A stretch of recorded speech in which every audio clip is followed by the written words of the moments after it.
Good afternoon or good evening, everyone. Welcome to our council meeting on the 27th of September 2021. I'll now call upon Councillor Hollingsworth to read the council prayer. Good evening, Mayor. Almighty God, we humbly seek your blessings upon this council, direct and prosper its deliberations to the advancement of your glory and to the true welfare of the people of the city of Boroondara. Amen. Thank you, Councillor Hollingsworth. I'll now call upon Councillor Biggar to read the acknowledgement of country. I acknowledge the Wurundjeri Woi-wurrung people as the traditional owners and original custodians of this land, and pay my respects to their elders past and present, and the elders from other communities who may be here today. Thank you, Councillor Biggar.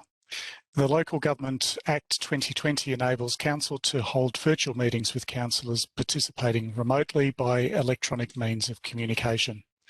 The council meeting is being live streamed on the council website to enable public viewing of the proceedings, including councillor deliberations and voting.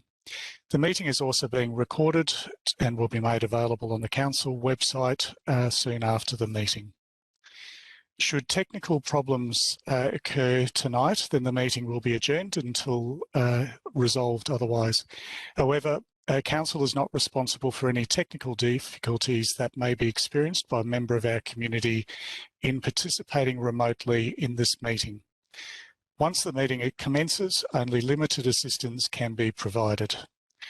I acknowledge that all councillors are present on screen for tonight's meeting. There are also a number of other officers in attendance tonight, and they'll be introduced as they present their reports. I'll also take this opportunity to welcome our new Director of Urban Living, Mr. Scott Walker, to his first council meeting. I'll now move to the order of business as listed on our business papers. Ms. Ritchie, are there any apologies for this evening? Through you, Mr. Chair, there are no apologies for tonight's meeting. Thank you, Ms. Ritchie. Item 1, adoption and confirmation of the minutes of the council meeting held on the 23rd of August 2021. Councillors, I'm in search of a motion. I've got Councillor Hollingsworth and seconded Councillor Galt. Adopt the officer's recommendation. Thank you. Thank you. Is there any discussion on that item? There appears none. I'll put that motion to the vote. All those in favour? I declare they carried unanimously. Thank you, councillors. Item 2, declaration of any conflict of interest of any councillor or council officer. Are there any conflicts of interest this evening? There appears to be none. We'll move on to item 3, deputations and presentations, petitions and public submissions. We've received 16 requests, a total of 18 speakers requesting the opportunity to make a deputation on decriminalising sex work. The purpose of the deputations is to provide a context to item 5.2, decriminalising sex work, passed in urgent business at the Urban Planning Delegated Committee on September the 6th, 2021.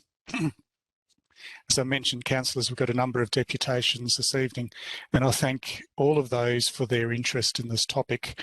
And I ask that all presenters to be heard and present respectfully, understanding the diversity of the audience and also those other presenters this evening.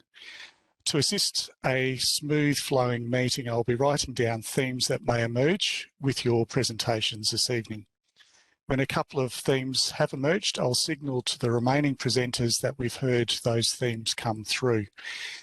I will reiterate, we are here to listen to you, and at your discretion, after you've introduced yourself, feel free to indicate to me whether your deputation has been covered by a previous presenter or by the themes that have emerged, and by which you have nothing further to add. Or alternatively, you may choose to present in full. As I say, we're here to listen to you and leave that to your discretion, and we will record your views accordingly. Once I've announced your name, a member of the governance team will enable access into the meeting so that you can make your deputation. If a submitter is not present when their name is called or a submitter experiences a technical issue, we will move on to the next speaker. Once all speakers have made their submissions, we will attempt again to hear from any speaker who has experienced technical issues. Please note, in accordance with the government's rules, you have a maximum of 3 minutes to make your deputation.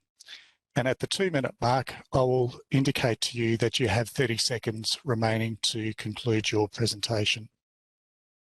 I'd ask that you please commence with your name and the suburb to which you reside. Thank you, Ms. Ritchie. I'll call forward our first presenter tonight, Mr. Matthew R., who will be presenting.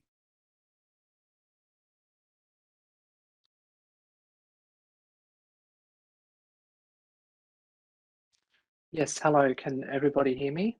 Good evening, Matthew. How are you? I'm good, thank you. Yes. That's why. If we can just commence with your name and your suburb, and commenced with your 3-minute presentation. Thank you. Yes, my name is Matthew Roberts, and I live outside of the City of Boroondara Council. Thank you. Thank you, Council, for allowing me to speak today. I will be speaking on behalf of Sex Work Law Reform Victoria. I'm the policy officer there, and that's an organisation that advocates for the legal rights of sex workers. Council recently passed a motion opposing the decriminalisation of sex work. This motion hit me like a kick in the guts because I really hoped Council would understand these issues. Sex workers already live and work here in Boroondara, and we want what everyone else wants, a peaceful, harmonious community. Too often, we hear fears based on stereotypical ideas about rowdy red light district behaviour that simply don't bear out in reality. I've regularly worked as a sex worker in Boroondara, and the only nuisance my visits have caused are when one client insisted on playing Shostakovich loudly during my visits. Sex workers are also concerned about disruptive and problematic behaviour, and I'd like to take this opportunity to remind you that the people impacted the most by criminal and antisocial behaviour are other sex workers themselves. Rowdiness, drugs and violence are all matters that can and should be dealt with by existing laws that apply to all types of businesses. Decriminalising sex work also retains powerful criminal laws against human trafficking, sexual exploitation, and child abuse. Again, sex workers oppose these crimes more than anyone else because should they occur, we are most likely to be the victims. The good news is that once sex work is decriminalised, there will continue to be in place a wide range of laws to address concerns about sex work. Sex work will not be exempt from Boroondara's planning scheme.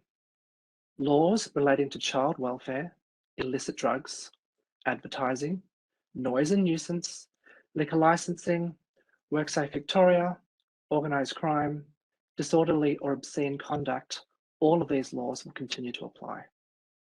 So what about the impacts of sex work after decriminalisation? 30 seconds. As occurred in New South Wales.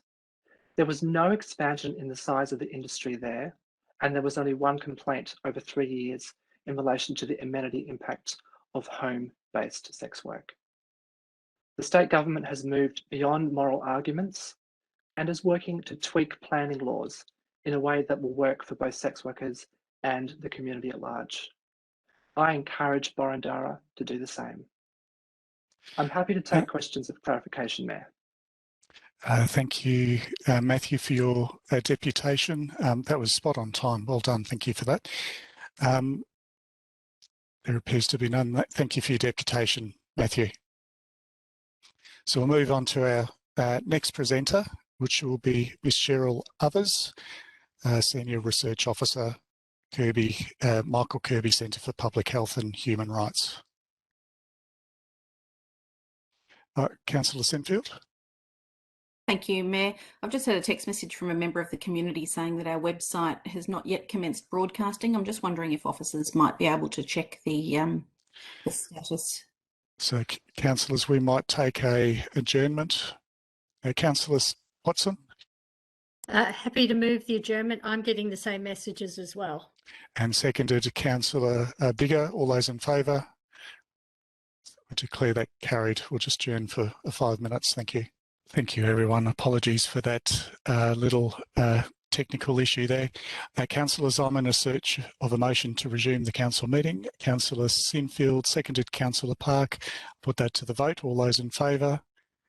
I declare that carried unanimously. Thank you, councillors. We'll return back to deputations. Apologies for that. Our second presenter this evening is Ms Cheryl Overs, Senior Research Fellow at Michael Kirby Centre. Thank you. Hello, I'm hoping everybody can hear me. We can. Thank you, Ms Overs. Oh, yeah. It's asking me to start video. I'm sorry. I had it before the technical hitch. Shall I just continue? You may continue. Oh, here's video. Yeah, anyway, I'll just start.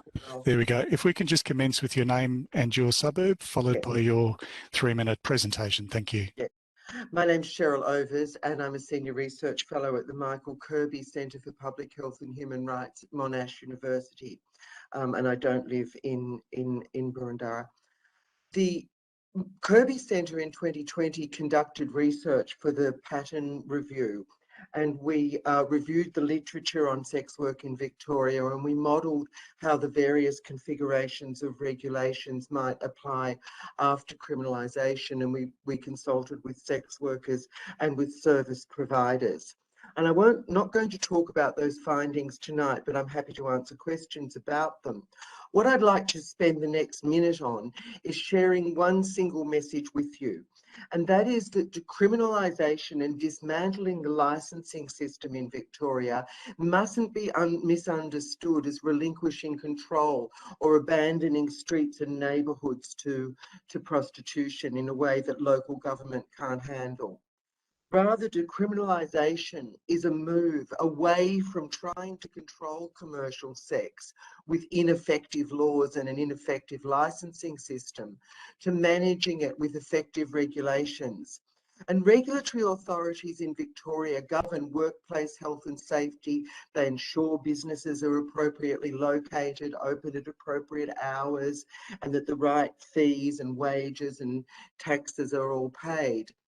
And decriminalisation is an opportunity to bring sex work within that framework, that effective and successful framework. In fact, many of the regulations and the other instruments that become available with decriminalisation are far more heavy or far sharper tools than the criminal law. And in fact, because Victoria, in other words, decriminalisation can be seen as not as solving the problems associated with sex work, but as lifting the lid on a toolbox that contains the tools that can solve those problems. And on that basis, I just wanted to say that there are several keys to success. I can't mention them all tonight, but some of them are things like using similar businesses to model and adapt the regulations. So whether that be a single manicurist or a large hotel or a large gym. Another one is to provide for independent sex workers, which the current law doesn't do. The current law favours large industrial type brothels and discriminates against independent sex workers. 30 and seconds. Of course, the third thing is to prioritise child safety and preventing gender-based violence and respecting survivors. Just finally, I want to say that because Victoria is going to be the first jurisdiction to decriminalise sex work after COVID, which means the industry's already closed down. And that's another terrific opportunity to this time get it right. Boroondara's resolution not to support decriminalisation really needs to be revised. It's going to be redundant, and I really hope you take the opportunity to do that and to get behind the opportunities that decriminalisation presents. Thank you. Thank you for your presentation, Ms Overs. There appears to be we've got Councillor Franco. Questions of clarification, Councillor Franco. Thank you. You mentioned that the current law favours larger scale organisations and that the change to decriminalisation would favour smaller operations. Could you explain what Yes, you mean by that and absolutely. how that works? Absolutely. Currently, the only way in which sex work is legal is if it's in a brothel with a town planning permit, and those town planning permits, of course, are quite complicated, and they mean they're only viable for fairly large businesses run by a businessman or woman. And the only option to work legally in Victoria at the moment for an independent sex worker is to be an escort worker and to go out to other people's houses, which is the most dangerous form of sex work, and sex workers avoid that. So they're unable to work in an independent self-employed sex worker can't work in Victoria at the moment other than as an escort worker. She can't, or he can't have clients come to a small flat or house rented for the purpose or as a home occupation. So that's been the headline, I must say, for sex workers. The idea that they can work independently. Thank you, Ms. Overs. I've got a number of hands coming up now. So I've got Councillor Sinfield, Councillor Franco. Councillor Franco, I'll allow you to have your second question there. Councillor Sinfield and then Councillor Watson. Okay, just on child safety, you mentioned that the decriminalisation would aid child safety. I assume we're going to hear many presentations from people saying that it won't, and I'm curious why you say it will. Well, the people who say it won't are actually being disingenuous. What they believe is that sex work is violence and it should be against people, against women, and that it should be stopped. So that's a bit like people who are against abortion saying that abortion is dangerous. It's ideological. It's not there is clear evidence about the incidence of child prostitution and child abuse in Victoria. But there's also the fact that many sex workers are mothers, are parents. So the way in which that decriminalisation will enable... Ms. Overs, I think the question, I think you've been able to answer that question with regards to the children. Thank you for that. Councillor Franco, have you got any further questions of clarification there before I move on to... I do have one more, but I'm happy for you to go to other councillors first. Okay.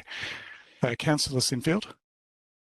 Thank you, Mayor. My question of clarification is in relation to a point you made earlier, Ms. Overs, saying that Victoria will be the first state to take this step, suggesting that the decision has already been made. Have I missed something in the correspondence here? Wondering if you could clarify.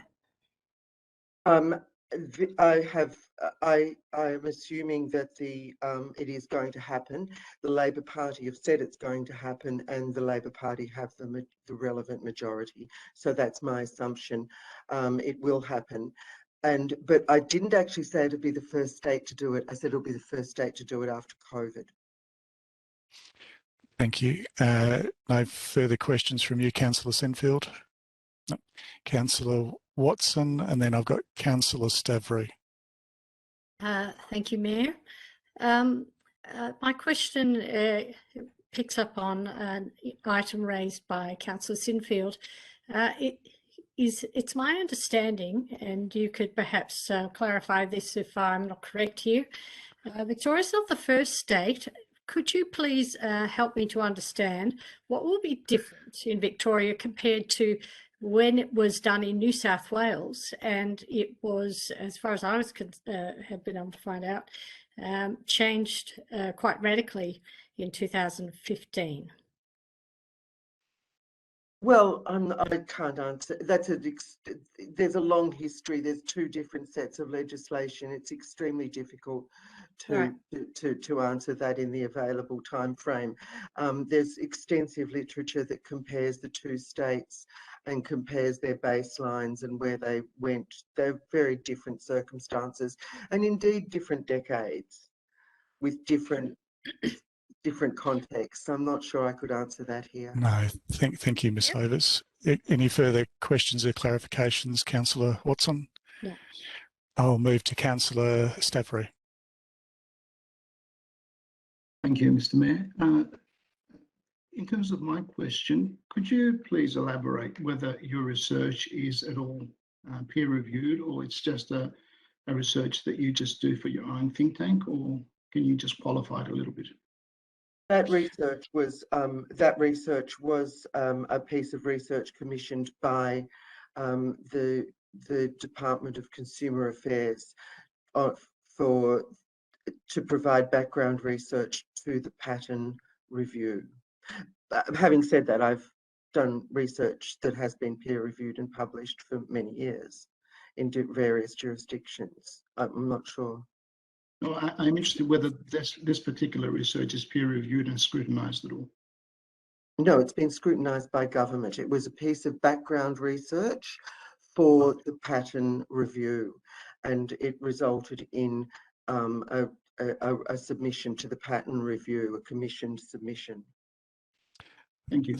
Thank you, Councillor Stavrou. Are there any further questions, councillors? Councillor Franco.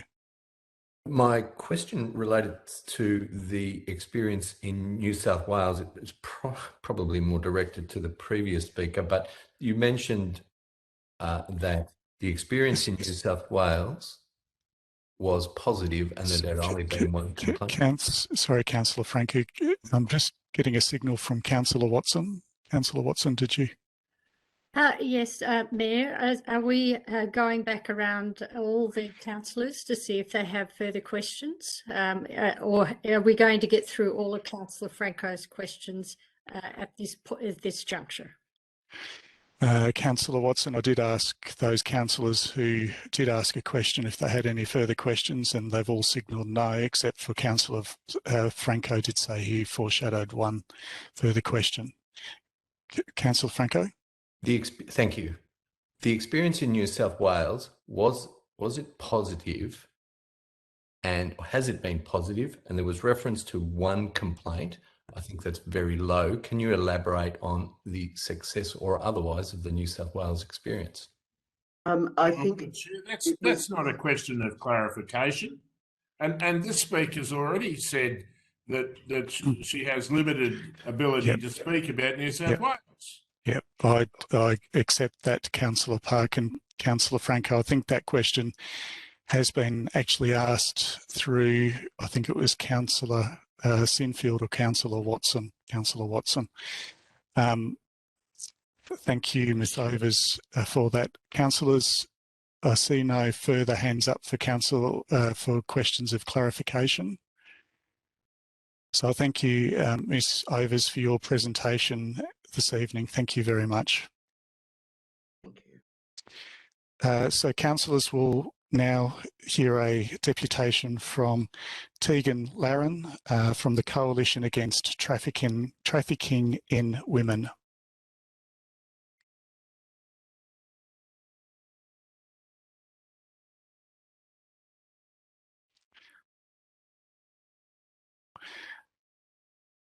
Good evening, Tegan. Can you hear us?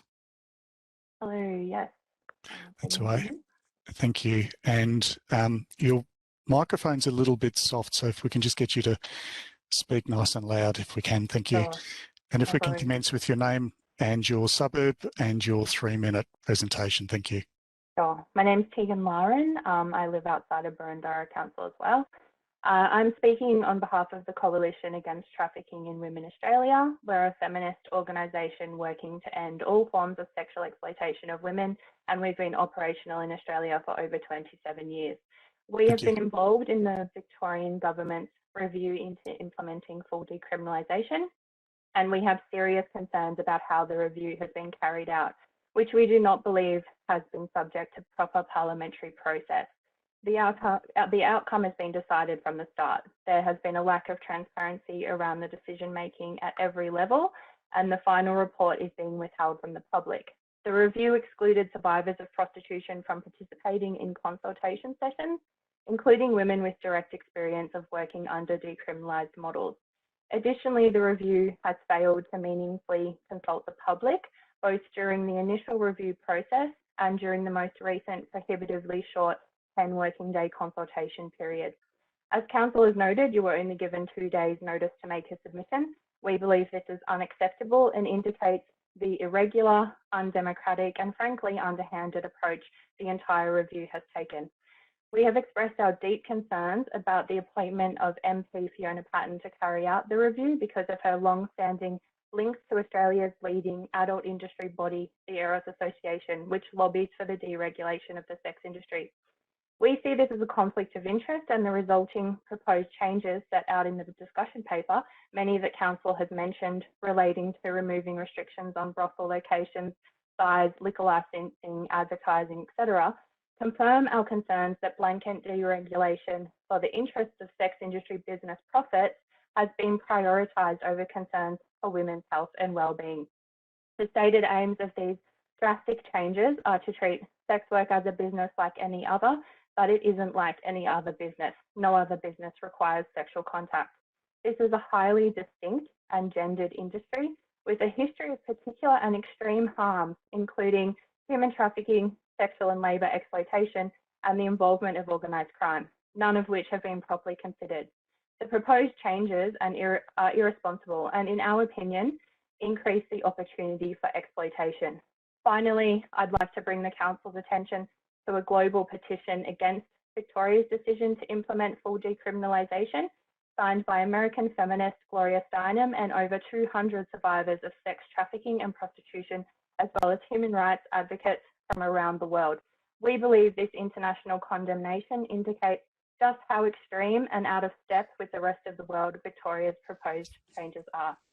It's for these reasons I want to express Patwa's support for the motion and thank Council for its public advocacy on this matter. Thanks. Thank you, Ms. Larron, for your presentation this evening. Councillors, are there any questions of clarification? There are none. Thank you, Ms. Larron. Sorry, Councillor Watson, I did see your hand. Councillor Watson. Thank you, Mayor. Thank you for your presentation. My question is about decriminalisation. So we know that the headline is not the whole story, and you drew attention to the fact that there are strong links between organised crime and sex work. In your opinion, how will decriminalising sex work remove the criminal element from this particular activity? That's a really good question. That's one that we put to the review ourselves. We know that organised crime already exists under a supposedly highly regulated, legalised model. How will removing any of those regulations increase scrutiny and reduce organised crime when we know it already happens? We know it happens in New South Wales under decriminalised model, in New Zealand. So yeah, I'm not sure how that's supposed to work either.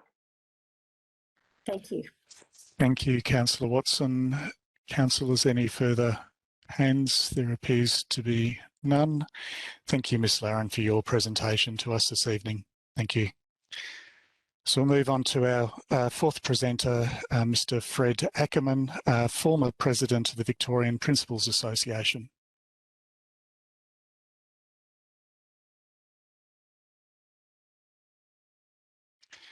Good evening, Mr. Ackerman.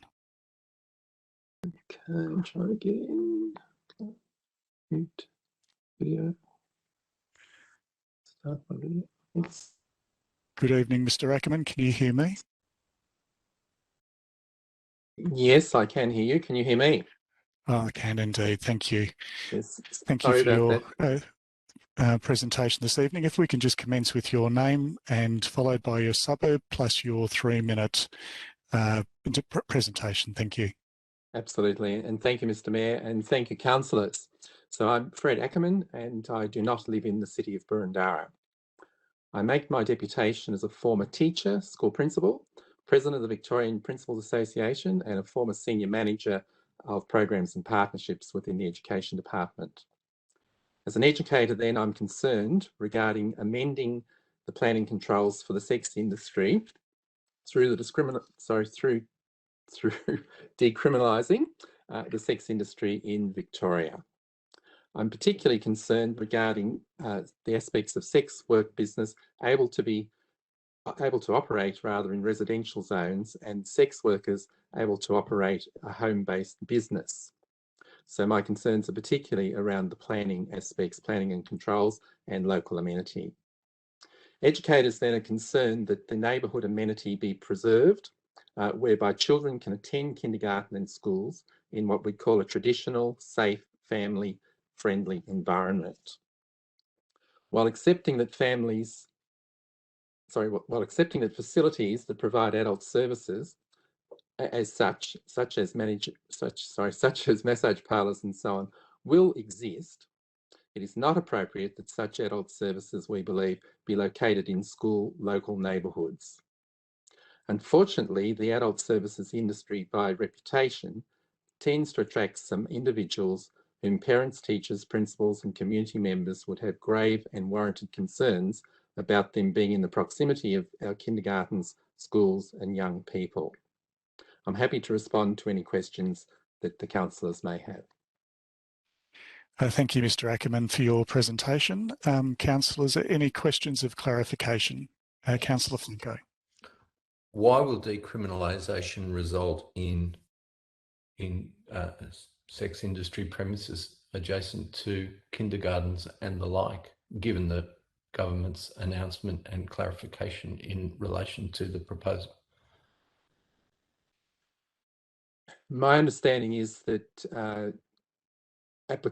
planning applications and so on would be considered by local council, but of course it's likely that such applications could be appealed, and I don't believe there is sufficient clarity about the ability of councils to restrict where services, particularly home-based services, may be located.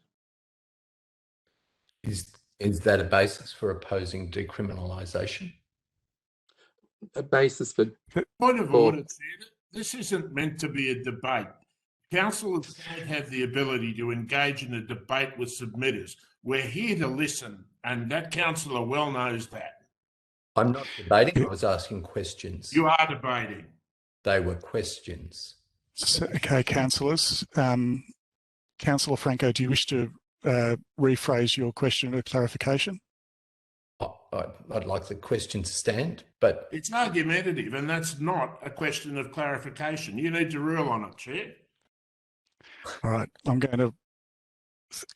Councillor Franco, I'm going to not allow that question. If you want to rephrase that question in a different way, so as not to draw into Mr. Ackerman into debate. Okay, I'll rephrase it. If the issue is purely one of whether councils would approve sex industry premises in particular locations, then that is a very limited and specific concern, which our motion is one that poses decriminalisation on a range of fronts. So there's a slight inconsistency perhaps, and I just wanted to draw out that understanding that this is a very limited concern compared to the broader Councillor Franco, where's your question in that? Well, does the Speaker recognise that this is a very limited sense of objections? Councillor Franco, that's drawing the Speaker into debate again, so I won't allow that question. I'll go to Councillor Stavrou. Thank you, Mr. Mayor. Thank you, Mr. Ackerman. Just a question. It's been said before in these deputations and in other forums that the sex work is a profession like any other profession. And in your experience as an educator, I would like to know whether in any career advice in any of the schools that you know, whether that has actually been put as an option. No. Thank you. Okay, councillors, any further questions of clarification? Councillor Watson. Thank you, Mayor, and thank you for your presentation, Mr. Ackerman. Drawing on your experience as an educator, if a brothel or a sex work establishment was to locate next to a school, what sort of problems would you foresee if you were the principal of that school? Councillor Watson, that's asking for further questions of clarification on what Mr. Ackerman's presented. If you've got a question of clarification, please ask a question of clarification. I'll leave my question there. Thank you, Councillor Watson. Any further questions of clarification? Mr. Ackerman, thank you for your presentation this evening. We'll call upon our fifth presenter this evening, Mr. Bihong Wang, on behalf of the Rima Chinese Christian Church of Melbourne. I hope I've pronounced your name correctly. Ms. Bihong Wang, Yep. thank you. Hi, thank you for That's right. Mr. Mayor. Yeah, you did pronounce my name right. My name is Bihong Wang, and I'm from Rima Chinese Christian Church here at Bowen North. So we do locate within the Burundara Council. Thank you. If we can just commence, thank you for your introduction. If we can commence with your 3-minute presentation, thank you. Sure. Thank you for the opportunity for me to address the Council this evening on behalf of my community regarding the motion recently passed by Burundara Council.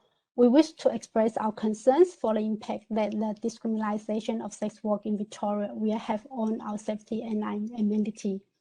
Many of my community have chosen to live or migrate to Australia because it is a place of love, peace, and safety. Australia is a country founded by Christianity, and it is a land that flows with milk and honey given by God. This brings us hopes and a sense of security. We feel that the decriminalisation of the sex work in Victoria and the changes of planning will gravely detrimental to the quality of life we come here seeking for ourselves and as well as our families. We also regret that our faith has not been respected in this manner. We strongly oppose the dismantling of the existing sex work licensing and registration system that requires there to be separations and distance between sex work business to our school, our kindergarten, our childcare, and our homes, as well as our churches. We also strongly oppose allowing brothels, which are commercial sex workers' business, to operate in a shopping centre and residential areas under any circumstance. We also strongly oppose brothels being allowed to not only establish themselves in our neighbourhoods, but also to be able to apply for the liquor license. Many in our community work hard to buy a home in a safe neighbourhood where we can live confident that our children can walk up to the park, play in our front gardens, and walk to the school. Allowing brothels to operate in our neighbourhoods destroys that confidence. There have been many parliamentary inquiries which have consistently reported that there is a strong correlation between the sex work industry and organised crime. The decriminalisation of the sex work industry does not automatically expel the criminal elements that use this industry for human trafficking, the sales of illicit drugs, and the firearm offences. We do not want these criminal elements introduced into our neighbourhoods. We are appalled that the state government will not conduct meaningful consultation with Victoria communities and with our local government representatives. We live in a democracy and demand us the right to have the voice and raise our concerns on matters which impact on our public safety, amenity, and well-being is unacceptable. I'm grateful that I have heard the opportunities to be heard this evening. Thank you. Thank you, Ms. Wang, for your presentation this evening. Questions? Any questions of clarification of Ms. Wang? There appears to be none. Thank you, Ms. Wang, for your presentation. For the benefit of the councillors and also the community, it might be worth reminding everyone that council has not said anything about the desirability of sex work.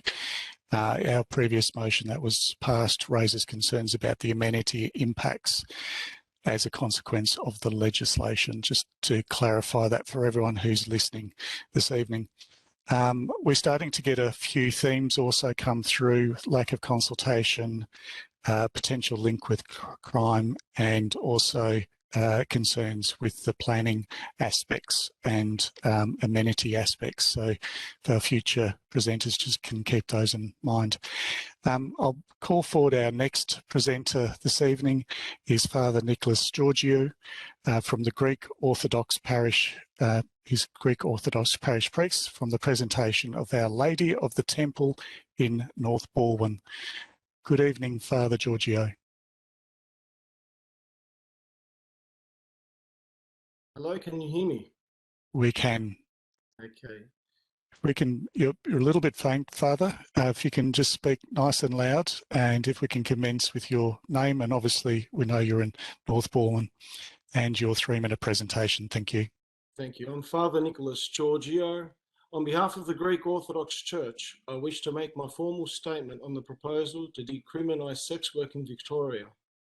In doing so, I represent many thousands within the local government area, and I am grateful for the opportunity that has been granted to me to make this representation to Council. As a church, we have at heart the interest of the entire community, and I seek your indulgence to make a few points on this topic. In the context of topic of sex workers, it is important that no stigma is attached to any person. The view of the Church is simple and straightforward. It is the action and not the person that is condemned. We are greatly concerned about the implications of introducing the proposed legislative changes, and to save time, I will focus only on a few points. We agree with many submissions to government that the ability for a brothel to set up as a home-based business in any residential dwelling, in any residential street, is a most serious concern. Firstly, it will have a significant adverse impact on residential neighbourhoods beyond that which is imagined on paper.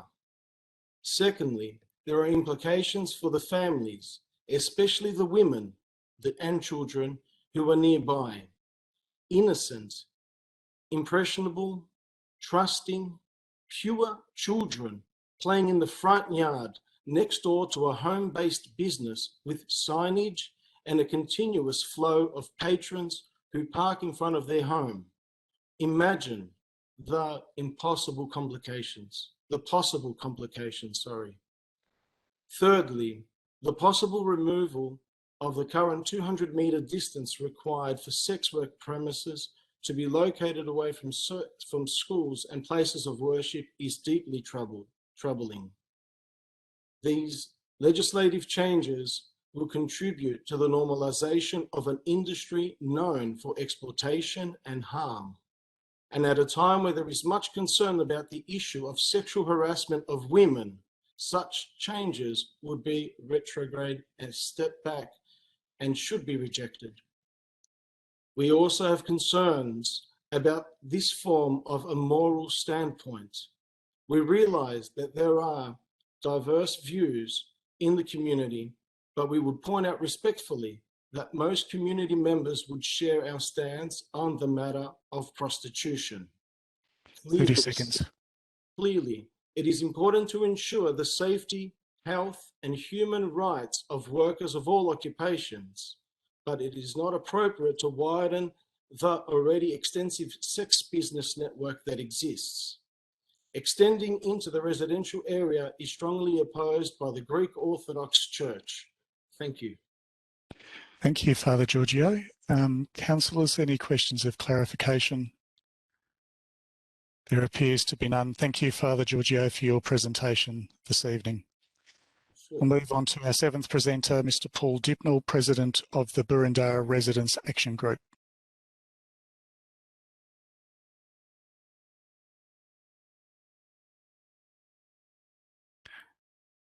Mr. Dipnell, are you online?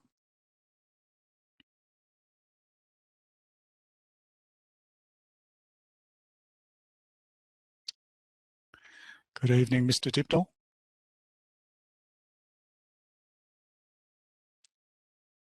Appears we might have some audio and visual problems with Mr. Dipnell. Can you hear me, Mr. Dipnell? And Mr. Dipnell's gone. So what we'll do, councillors, we'll move on to our next presenter, we'll come back to Mr. Dipnell. Mr. Mayor, Mr. Dipnell's there. I can see him. Oh, he is. Good evening, Mr. Dipnell. If we can just commence with your name and your suburb, followed by your 3-minute presentation. Thank you. Mr. Dipnell, we can't hear you at the moment.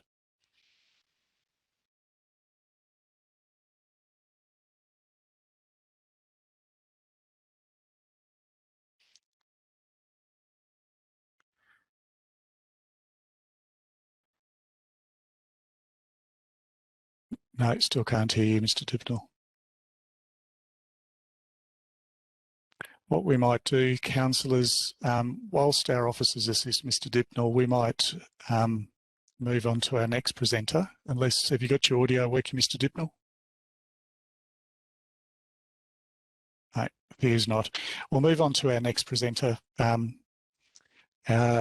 who is Mr. James Bay on behalf of the Korean Society of Victoria.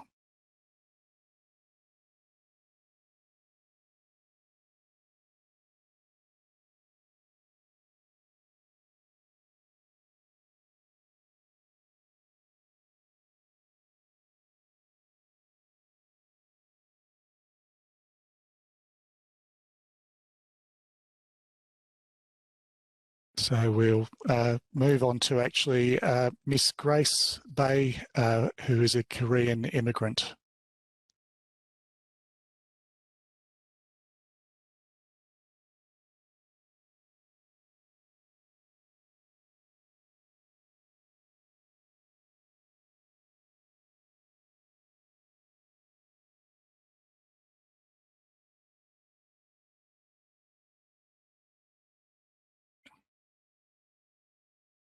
What are we doing?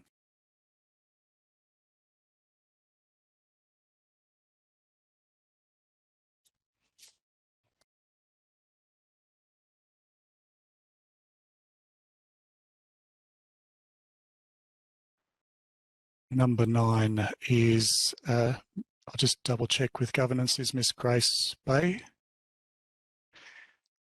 Miss Liz Chen. Is Miss Liz Chen here? Apologies, councillors.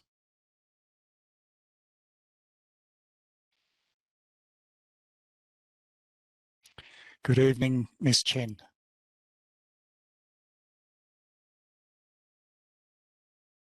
I have been, can you hear me? I can, thank you. If we can just commence with your name, your suburb and your 3-minute presentation. Thank you. My name is Liz Chen and I live in North Balwyn. Thank you. Thank you for the opportunity to speak. Myself and along with my family have been residents of Boroondara for over 30 years. In fact, from as long as Melbourne has actually won its last premiership, so quite a long time. Raised a family and actively involved in many areas, sports and groups within the community throughout this time. We are very concerned and fully and strongly support the response from the Boroondara and other councils requesting an extension to the consultation period for the proposal to decriminalise sex work in Victoria. The time available for council 2 days before submissions close is severely insufficient and inadequate to allow any effective or efficient consideration to plan for the future, considering the full scope of this proposal and the community impact this will have. So why am I personally speaking today? For over 15 years, we have supported CamCare within Boroondara for the care and support of vulnerable and disadvantaged folk in our community.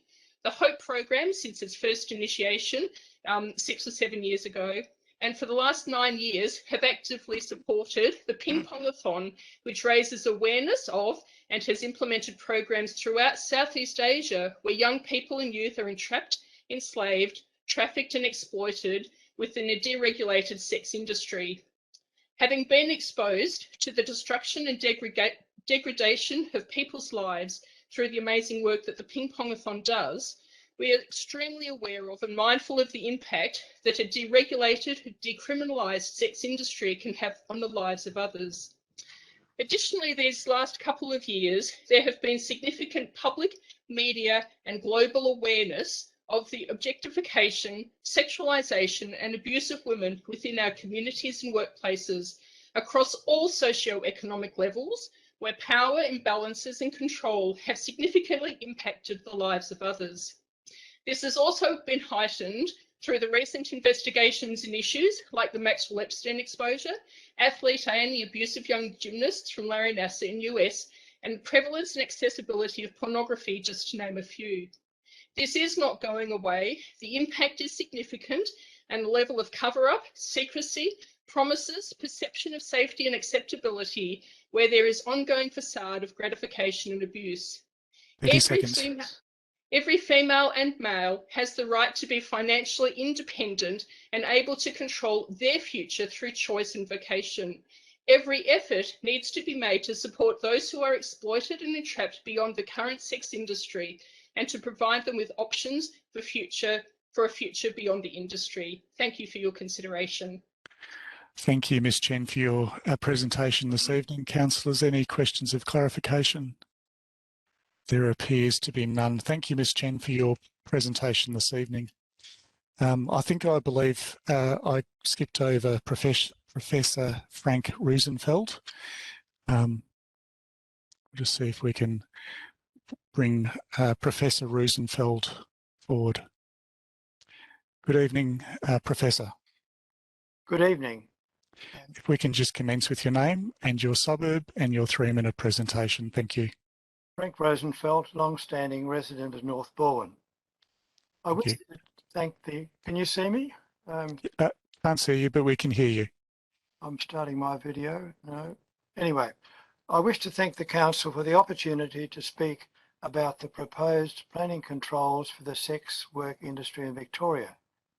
I'm speaking as a semi-retired medical scientist and surgeon, as a Burundara resident, as a citizen of Victoria, and behalf of the Christian churches of North Balwyn.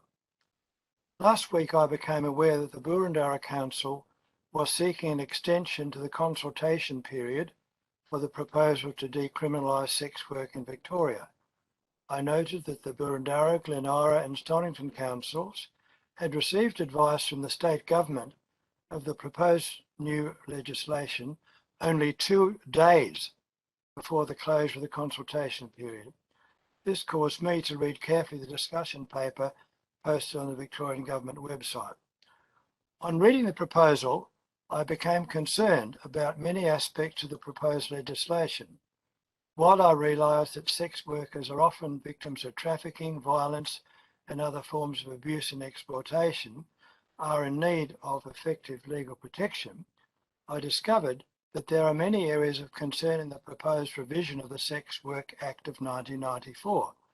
These revisions go way beyond the health and welfare needs of sex workers, particularly in the proposal to allow sex work businesses to be no longer prohibited from certain localities in Burundara, and that they may operate in commercial and residential zones, much like any other business. Also, it is proposed that they may operate from residential homes as a business without requirement for a permit. I feel strongly that these issues merit thorough consideration and discussion by the community across Victoria and in the Burundara area in particular. The 3 councils received advice of these major changes in the legislation only 2 days prior to close of submissions. They then advised the relevant minister that 2 days is a grossly inadequate period of consultation, and that a minimum consultation period of 6 to 8 weeks could provide genuine and meaningful dialogue so that a reasonable and balanced approach could be taken to any changes in the legislation. Overall, the decriminalisation of sex work businesses will result in shifting the cost, responsibility and community 30 seconds. to local government, and the impact to councils in these communities is likely to be significant. At a recent meeting of the Council of Churches of North Balwyn, supported the request by Burundara Council for a consultation period of 6 to 8 weeks so that members can discuss this matter with their respective church communities. I conclude by strongly backing the request by the 3 local councils for a minimum 6-week consultation period. Thank you. Thank you, Professor. Councillors, any questions of clarification from Professor? There being none, and we do see you on the screen now. So thank you for your presentation this evening, Professor. Thank you. We'll move on to, I'm just seeking governance advice. Have we got any of those earlier presenters?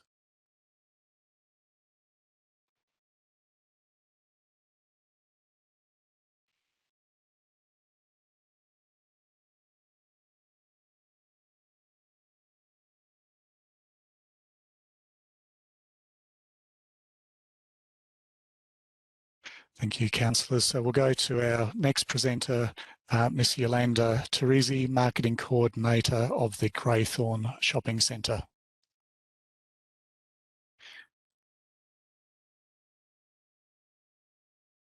Good evening, Ms. Teresi.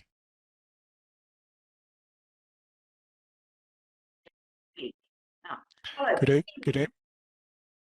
If we can just get you to speak nice and loud into your microphone, it's a little bit soft. Okay. So my name is Yolanda Teresi. I am a Baldwin resident and also am the marketing coordinator for the Greythorn Central businesses. Thank you. If you can commence with your 3-minute presentation, thank you. So Greythorn Central is already concerned about prostitution activities in our community. While the decriminalisation is one matter, what we are gravely concerned about are the changes to the planning laws, which will allow this business service to operate in our shopping and residential neighbourhoods. The service should and must remain licensed and be strictly managed. There is no doubt the delivery of this service is associated with illicit drugs, persons of questionable character, organised crime, and flies in the face of the moral code of a respectable society. As a businesswoman with a number of business interests, I can't go and set up a manufacturing plant in my suburb of Baldwin because it's zoned residential, not industrial. I cannot undertake some parts of my business activities because it's strictly controlled by laws which protect my neighbourhood. I can't sell industrial chemicals from my home because they are strictly licensed. The same should be for sex work. It must remain licensed and a registration system must stay in place.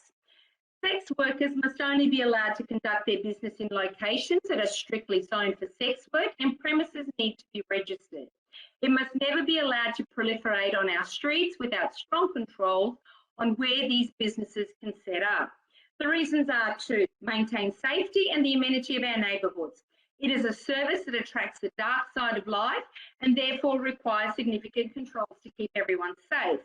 It is unacceptable for sex work schools and moral civil society to coexist and breaks down the moral framework of an ordered society.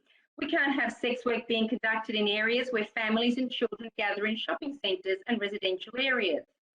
We cannot have sex workers soliciting in our residential neighbourhoods as it brings an unsafe element to our streets. There is a vast difference between having a sign on a residential home touting ironing and mending services and one that says sexual services. This is just wrong. Under the new code, such a sign could appear on a home-based business.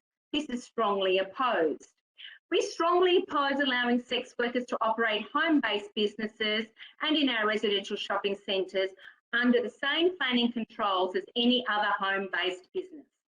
Look at the numerous reports that have been released. Sex work and organised crime are highly interconnected. Is 30 this seconds. what we want in our neighbourhoods? Sex services must remain registered and controlled service for the protection of both those working in the sex industry and for the general community. Thank you. Thank you, Ms. Teresi, for your presentation. There appears to be no hands up, so thank you for your presentation this evening. We'll move on to our next presenter, excuse me. Mr. Russell Gray. Good evening, Mr. Gray. Good evening. If we can just commence with your name and your suburb, followed by your 3-minute presentation. Thank you. Thank you. Yes, Russell Gray, Surrey Hills, a parent and long-term resident. Good evening. I thank the council for being proactive at opposing the state proposed legislation to change the sex workers legislation. I'm opposed to any legislation that is aimed at benefiting a minority of our society and result in the penalising of the vast majority, such as this proposed sex work legislation would. If this government legislation is passed, the only consequences for the Boroondara Council and its residents will, in my opinion, be negative for the following reasons. Children will then be exposed face to face with the sex work industry via signage and other promotion. By being confronted with street-based sex workers and their customers, because there'll be little control over the separation distances from preschools, kindergarten schools, places of worship and homes. Shifting the enforcement of regulations relating to sex work onto local councils. How can all these new rules be policed by council officers when sex workers would be any and everywhere within the community? Allowing commercial sex work businesses to operate in commercial and residential zones, e.g. in any of our shopping malls and strips. Allowing signage and advertising for sex work businesses, including in residential areas. Allowing sex workers to operate home-based businesses, potentially next door to my home. A sex worker operating a home-based business would not need a planning permit. Any organisation with premises for renting and leasing will not be able to refuse people who want to openly engage in sex work activity on the grounds of discrimination, it then being a lawful activity. Airbnb properties will be in high demand. Community health issues.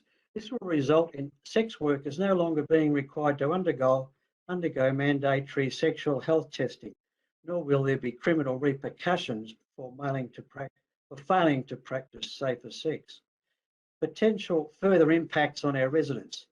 It will encourage the illegal human trafficking, as we've heard, for sex work due to the resultant increased demand, increase the use of drugs by the sex workers to cope with the demands of their long-term work, drug users being forced into more readily available sex work to pay for their drug use, increase the potential for criminal elements to control the independent sex workers. 30 seconds. Create more mental health issues for sex workers due to the nature of the work. Encourage the transitioning from pornography to prostitution of our community due to the vastly increased availability of sex workers. And the justification for the previous legalising of brothels was to overcome the majority of the above negatives. Thank you very much. Thank you, Mr. Gray. There appears to be no questions from councillors, so thank you for your presentation this evening. Thank you. So we'll move to our next presenter this evening, Ms. Caitlin Roper, Campaigns Manager, Collective Shout.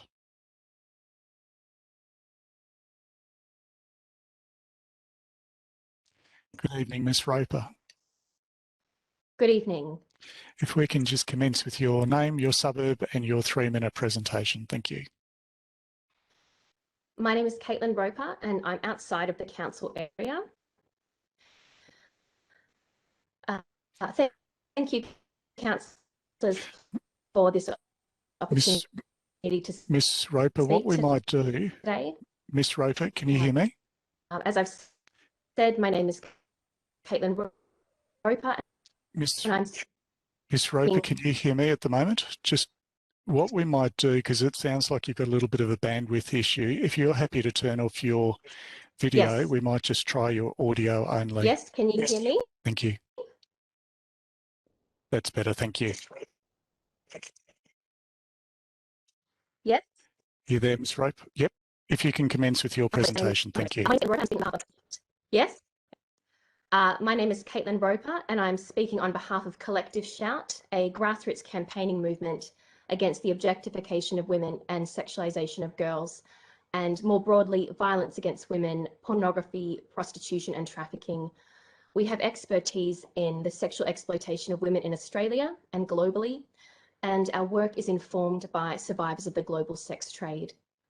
Decriminalising the purchase of sex, as the Victorian government has done, legitimises men's right to buy women for sexual gratification. This harms not just the women they purchase in the industry, but women outside of it too. Women in the sex trade are routinely subjected to violence, rape, abuse, and harassment by the abusive men who pay for sexual access to their bodies. But this violence is not contained in brothels or limited to women in the industry. It spills out into the wider community, putting all women at risk. Research in Victoria has found that sex industry venues create an environment that is unsafe for women, placing them at increased risk of violence. Melbourne women reported increased incidents of sexual harassment, abuse, and violence in areas in close proximity to sex industry venues, and that they were afraid to walk home at night after being subjected to drunken abuse from male customers. The elimination of restrictions on sex industry related advertising will also have significant negative impacts to women and girls by normalising the sexual objectification of women as commodities to be bought and sold for men's sexual gratification. According to the Australian Human Rights Commission, unwanted exposure to sexualised content constitutes sexual harassment. We've long argued that sexist and sexually objectifying representations of women in the public space create a hostile and discriminatory environment for women and should be treated as threats to the health, well-being, and status of women and girls. There's decades of empirical research to support our view, with sexualizing and objectifying treatment linked with violence against women and leading both women and men to have a diminished view of women's competence, morality, and humanity. There's also the potential for advertising in the public space, which serves to recruit women and girls into the sex industry. Due to COVID and many women are at greater financial insecurity, many women are now particularly vulnerable to being recruited into the sex industry, an industry known to prey on women's vulnerability in the wake of natural disasters and other crises. I'll leave it there, but I'd be happy to share our submissions on this or any of the research I've cited with the council. Thank you, Ms. Roper. We have a question of clarification from Councillor Franco. Thanks, Caitlin. You correct me if I'm wrong, but I think you've stated that you were against decriminalisation. That's correct. Yes, and in your presentation, you indicated that under the current arrangements, women were at risk of violence and in a vulnerable situation under the current arrangements. Yet that I don't see, therefore, why you are necessarily opposed to changes that seek to address that very concern. At least that concern is presented by some of the other speakers today. So, because it doesn't sound like you're in favour of the current arrangements, but in opposing the reforms, you seem to lapse back to the current arrangements. I'm curious how you justify your thinking or how that comes out. Certainly. Well, we would argue that legalisation and decriminalisation are two sides of the same coin. They are both legitimising men's sexual use of the bodies of women and girls. And so we would call for a different approach, the Nordic equality model, which decriminalises the sellers, but criminalises their exploiters. So the men who pay to use their bodies and the pimps who profit from their sale. And that would effectively make the current legal brothels illegal effectively. Is that correct? Yes, it would criminalise brothel keepers as well. Thank you, Councillor Franco. Any other questions of clarification from councillors? There appears not. Thank you, Mr. Roper, for your presentation this evening. Thank you. So we've got a number of themes coming through, links with crime, lack of consultation, appropriateness of locations and those sorts of things. So for our future presenters, you might just keep those in the back of your mind if you think previous presenters have already touched on what you're going to present. Our next presenter is Ms. Priscilla Malado. Good evening, Ms. Malado. Hello. If we can commence with your name and your address, your name and your suburb, followed by your 3-minute presentation. Thank you. Thank you. I'm Priscilla Malado and I live in Glen Iris, so I'm a resident. Thank you. Thank you for the opportunity to address council this evening on behalf of my community. regarding the motion recently passed by Burundara Council. I wish to express my concern for the impact that the decriminalisation of sex work in Victoria will have on our safety and amenity. I have lived in the city of Burundara for the last 35 years. I have attended schools in Burundara as I was growing up, and I am now a mum raising children in this area. I've never felt unsafe in the city of Burundara, no matter where I have walked, day or night. In our area, children play in the streets, they ride their bikes to see friends, they draw with chalk on their pavements outside their houses. They walk with their friends after dark, and as they get older, they come home late at night and they walk up their streets, all without fear of harm by anything other than a speeding car. Our elderly parents walk around the local streets, enjoying the amenity of the area, safe in the knowledge that they are surrounded by like-minded people who live in the area and value the safety of the neighbourhood. Enabling sex work to occur in any house, in any street in the city of Burundara changes everything. On the bottom of the Burundara Council emails, it says, "Help keep our community safe and healthy." Sex work in residential homes in this city of Burundara does not mean a safe neighbourhood. Parked cars in residential streets with customers waiting to go into a house or leaving a house changes the safety of our streets. Having special regulations for areas near schools and childcare centres does not make the situation any safer. Our homes are our childcare centres. 24 hours a day, weekdays and weekends, we live here. These are our homes. Sex workers in the house next door to our families is not creating a safe neighbourhood. So on behalf of the community, I support Council's motion to oppose the sex work legislation to protect the wellbeing of the residents, the families, the children and the elderly people living in the city of Burundara. Thank you. Thank you, Ms Mulatto. Councillors, any questions of clarification? There appears none. Thank you for your presentation to us this evening. Thank you. We'll move on to our next presenter, Jolyon Edwards from the cleaning shop in Kew.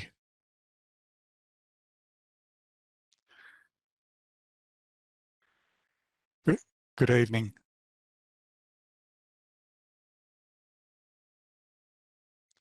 Are you there, Jolyon? Can you hear me? I can indeed, thank you.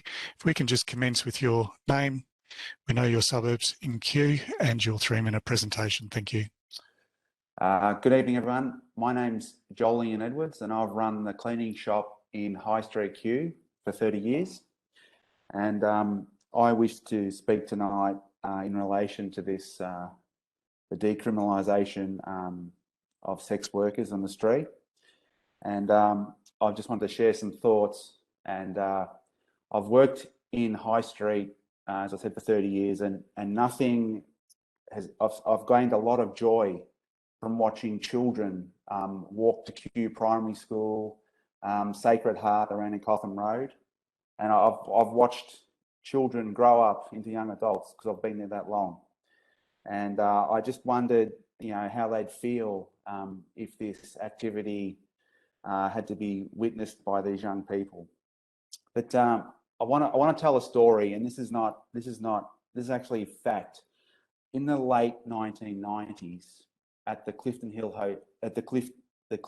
Hotel in Kew Junction, the then publican was actually bringing in Thai prostitutes from overseas, and this is all recorded in court documents. And they were being used to supply various brothels. And I just could not believe one of the ladies actually escaped from the back and climbed down a tree to go to the authorities. And I just couldn't believe this occurred in Kew Junction. And basically it was organised crime, and this publican had contacts in Thailand, and he would pay between $15,000 and $18,000 for each prostitute and bring them over here, and they were effectively indebted to him and had to work to pay back the debt.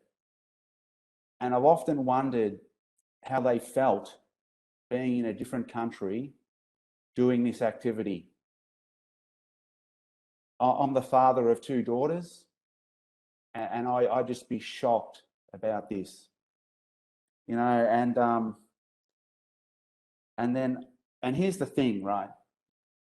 I just wonder how and where these women, how they ended up in life. Now that was 30 years ago. You know, did some of them suicide? Did some of them end up with STDs? And this is human trafficking at its worst. And this is not an episode of NYPD Blue or Law and Order.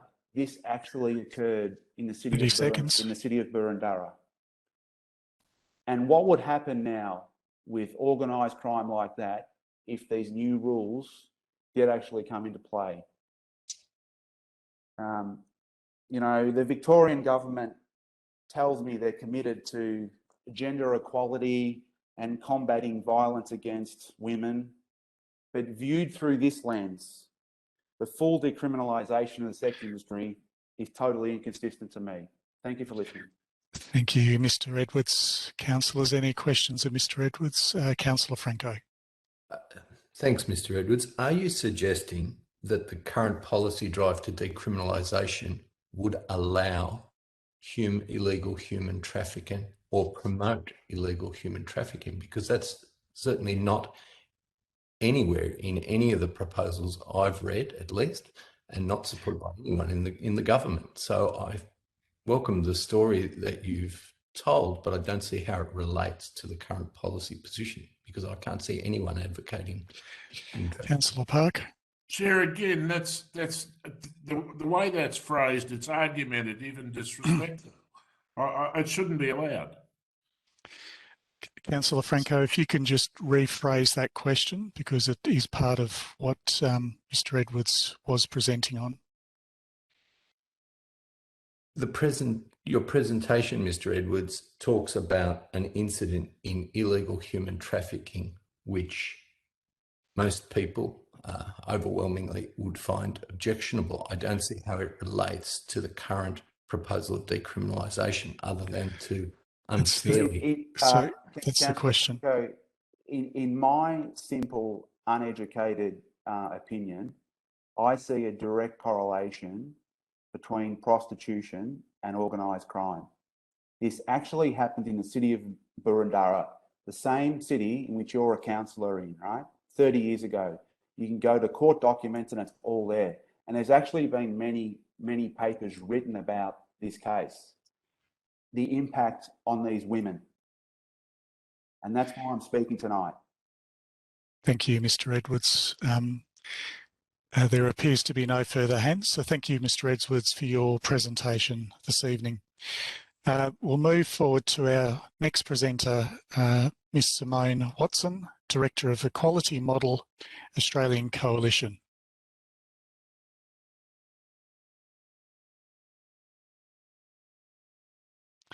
Just remind councillors not to do a preamble before putting in a question.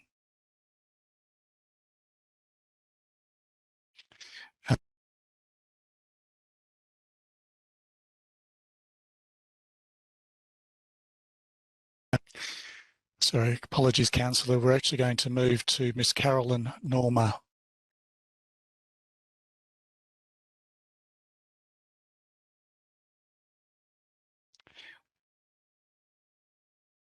Good evening, Ms. Norma. Evening, thank you very much. My name's Caroline Norma. I live in Northcote. I'm outside of the council jurisdiction. I'm a senior lecturer at RMIT University in Melbourne and have been researching and campaigning against the sex industry for 20 years. I commend council members for the motion passed last week and sympathise with the position local government now finds itself in Victoria, where you will be made responsible for problems caused by the sex industry that the state government has failed over decades to solve. Instead of tackling the Asian massage parlour problem and the syndicates that operate them throughout Melbourne, the state government will deregulate the sex industry with a repeal bill later this year, and overnight, massage parlours will become legitimate businesses with less regulatory oversight than tattoo parlours. The state government has decided to push all of the problems of the sex industry onto local government, while weakening even further than now council's ability to tackle pimps and prostitution entrepreneurs. This is in spite of the passing last year, as you all know, of the Local Government Act of 2020, which sets out in massive great detail the governance that must be followed by councils. No such respect for democracy, however, is exercised by the state government in deciding to deregulate Victoria's sex industry. In fact, some serious mistruths have been circulated in order to justify this decision, such as the lie that sex industry deregulation in New South Wales has been a success. This is blatantly false, given that a New South Wales Parliamentary Committee in 2015 recommended precisely that licensing be introduced in that jurisdiction because local government wasn't coping with deregulation and the sex industry had been infiltrated by organised crime. In New Zealand too, which partly deregulated its sex industry in 2003, the City of Christchurch, the year after, in 2004, held a public consultation that attracted 1,500 submissions and 52 speakers, 61% of whom felt that brothels should be allowed only within the central business district. When this restriction was enacted as a bylaw, it was challenged in court by a local pimp and overturned the following year. This meant that legislation deregulating prostitution nationally supported goals of sex industry entrepreneurs locally that were at odds with the wishes of residents. Exactly the same outcome is expected throughout Victoria as a result of the state government's proposal to override the authority of local government and push the problems of the sex industry onto residents who are concurrently robbed of the power to deal with them. Thank you very much. Thank you, Ms. Norma, for your presentation. We do have a question of clarification and just reminding no preambles to those questions, councillors, please. So I've got Councillor Watson, followed by Councillor Sinfield. Thank you for your presentation. In talking about the legislation, I was wondering if you could answer the question, given that you mentioned it, are there any safeguards in the new legislation that will help ameliorate the human trafficking problem? Thank you for the question, Councillor.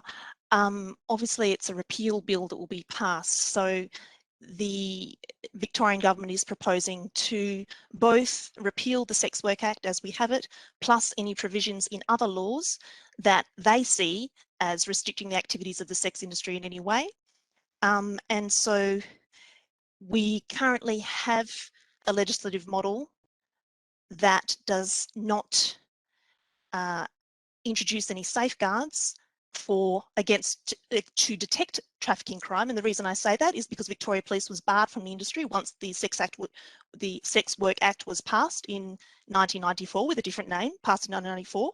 In 2011, yes, Victoria Police were newly allowed back in to monitor the licensed part of Victoria's sex industry, but there was obviously no going forward with trafficking prosecutions since then till the current day. So no, my answer would be no. In the statements that the Victorian government has made so far, there appears to be zero safeguards in place to detect the crime of trafficking. Thank you, Councillor Watson. Any further questions, Councillor Watson? No. Councillor Sinfield. Thank you, Mayor. Mine's not a question of clarification per se.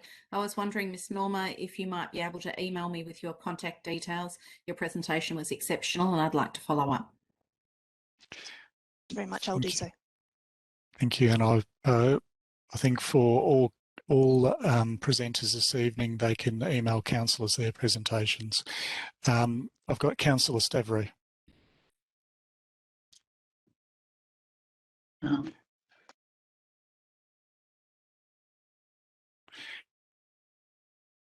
Councillor Stavrey. Thank you, Mayor. Thank you, Ms. Norma, for an exceptional presentation.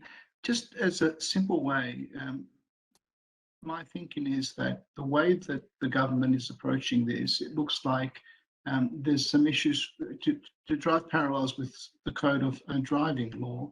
There are issues with speed limits and there are potential some accidents, and their solution is to remove the speed limit completely and say that there are no more accidents due to the speed limit. Is that how you would characterise it in this industry, given your expertise? It's exactly how I would characterise it, and even worse. Already local councils in Victoria are mostly robbed of the ability to enact any controls or punitive action against any sex industry businesses in their jurisdictions. You're already faced with that.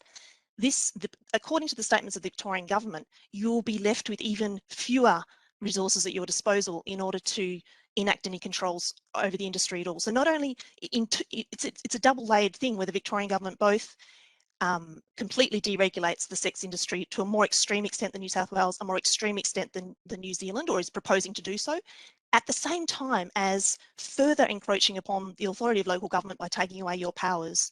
So it's even worse than the speed limit parallel, I think. Thank you. Thank you, Councillor Stavrou. We'll just get some governance advices to the previous speakers.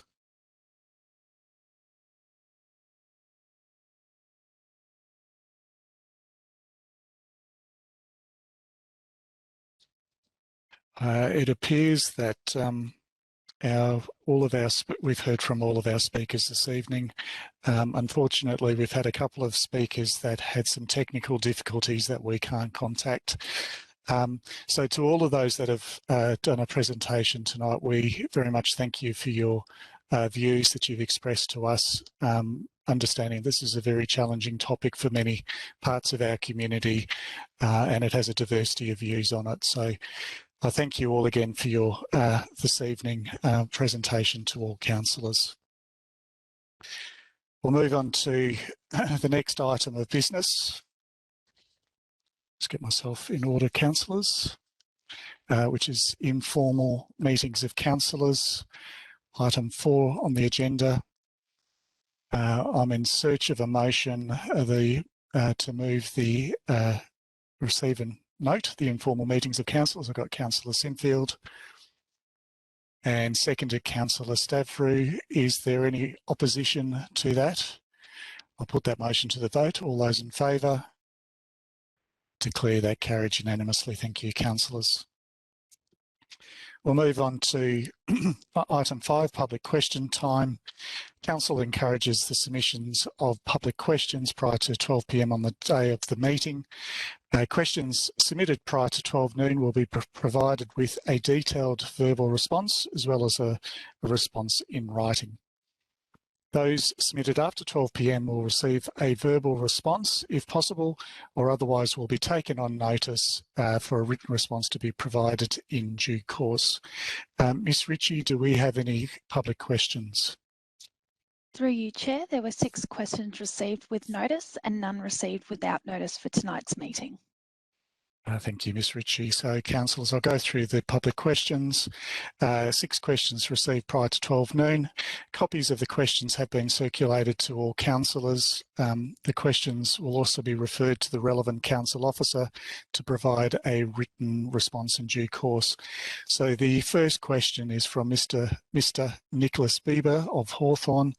The subject is the establishment of an LGBTIQA+ advisory committee, and the question states, or question asks, noting that Council is considering a recommendation to establish 2 new advisory committees, will Council also consider the establishment of an LGBTIQA+ advisory committee as asked in writing of all councillors in the lead up to the last local council election? The question is allowed under Chapter 2 of the Governance Rules. The question has been previously put in writing to a councillor or a member of council staff more than 10 days before the council meeting at which the question is submitted. The question has been allowed, as I've indicated, and I'm just going to have a look for a call upon the Director of Community Support, Ms. Caroline McLean, to respond to this question of Mr. Bieber. Thank you, and through you, the Mayor. Council is committed to providing services, facilities and programs which are inclusive of our diverse community. While we do not have a specific LGBTIQA+ advisory committee, we do consider the health and wellbeing needs of our LGBTIQA+ community in the Boroondara Public Health and Wellbeing Advisory Committee, which is informed by the Boroondara Community Plan, which includes the Municipal Health and Wellbeing Plan, reflecting extensive consultation with a representative sample of residents, community health services and agencies, as well as analysis of health data. The Health and Wellbeing Advisory Committee is comprised of residents and representatives from a number of organisations, and they advise Council on current or emerging issues and trends for health and wellbeing in our community, including for people who identify as LGBTIQA+. One community member for the advisory committee was selected based on their interest in this area. Thank you. Thank you, Ms McLean. And Mr Bieber, you will receive a written response to your question in due course. Move on to our second question this evening. The question's from Joy Metam of Hawthorne East. The subject is community engagement for the Climate Action Plan. And the question reads, why has Council relied on surveys and other participatory engagement practices in consulting with the community to formulate its climate action plan, rather than a more active deliberation engagement processes as set out in its community engagement policy? The question has been allowed in accordance with Chapter 2 of the Governance Rules, as the question relates to item 7.5, Climate Action Plan Adoption. I call upon the Director of Places and Spaces, Mr Daniel Free, to respond to this question of Mrs Metlem. Thank you. Thank you, Mr Mayor, and through you. The Climate Action Plan consultation methodology was adopted as part of a Council resolution in March 2020 and commenced in mid-2020. Council's community engagement policy was adopted in February 2021 but did not override previous Council resolutions. However, the engagement plan and delivery of the engagement process for the development of the Climate Action Plan was in keeping with the guiding principles outlined on page 6 of Boroondara's community engagement policy. A high-quality, broad-based engagement process was undertaken and included the provision of relevant information to enable informed contributions from a cross-section of the community, including a representative cohort. In addition to the specified target consultation activities, Council also undertook deliberative engagement to assist the development of the Boroondara Community Plan this year. This process allowed for a demographically representative group of residents to prioritise future focus areas for Council, including climate action and sustainability. Thank you. Thank you. Thank you, Mr Freer. And Ms Metam, you'll receive a written response to your question in due course.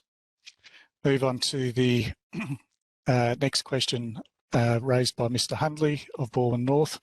The subject is Council interaction with the Federal Government on the railway car parks in Boroondara. The question reads, while Council's submission to the Senate inquiry to the Commonwealth Urban Congestion Fund says it was first consulted in October 2019 on the federal proposal to fund 4 railway car parks in Boroondara, but subsequently corrected to have been in March 2019, in brackets see the Age newspaper on the September 16th, 2021. Please release details of any Council views or support for the proposal conveyed to Kooyong MP, Mr Josh Frydenberg, prior to the election promise to fund the car parks announced by the Liberal Party on the 1st of May 2019. See Frydenberg media release on 1st of May 2019 headed Congestion Busting Projects Announced for Kooyong. The question has been allowed in accordance with Chapter 2 of the Governance Rules, as the question has previously been put in writing to a councillor or a member of Council staff more than 10 days prior to the Council meeting, which the question is submitted. I call upon the Director of Places and Spaces, Mr Daniel Free, to respond to this question from Mr Hundley. Thank you, Mr Mayor, and through you. Council's support to investigate park and ride services is outlined within its adopted integrated transport strategy as an action as previously advised. Council is undertaking feasibility studies to deliver a combination of long-term and short-term parking in Hawthorne, Camberwell and Canterbury. This piece of work is not finalised as such, and Council is yet to form a view. Council's submission to the Senate inquiry notes that Council officers were consulted, not that council has expressed support on this matter. Thank you. Thank you, Mr. Freer. And Mr. Hundley, you will receive a written response to your question in due course. I'll have another question here from Mr. Hundley of Balwyn North. The subject is the censure motion of Councillor Victor Franco, prior deliberations of councillors. The question reads, please advise of meetings of councillors which discuss the proposed censure of Councillor Victor Franco prior to the adoption of such a motion at the council meeting on the 26th of July 2021, including when these meetings were held, the identity of those who were invited to attend and whether such meetings have been publicly recorded as informal meetings of councillors as are required to be reported at subsequent council meetings. Subsequent to council meeting. The question has been allowed in accordance with Chapter 2 of the Governance Rules, as this question has been previously put in writing to a councillor or a member of council staff more than 10 days before the council meeting which the question is submitted. As this is a matter of councillor only business, I'll respond to this question. So conversations between councillors are not a matter for general discussion, particularly where the behaviour of a colleague is involved. Meetings of councillors are reported only where there are at least 6 councillors and a council officer present for a scheduled meeting. In this case, there was no meeting and officers were only involved to check the legality of the motion presented to them by councillors, as previously been advised in writing to you, Mr. Hundley. And Mr. Hundley, you'll receive a written response to that answer as well. So we'll move on to the next question from Miss Penny Treblicock of Camberwell.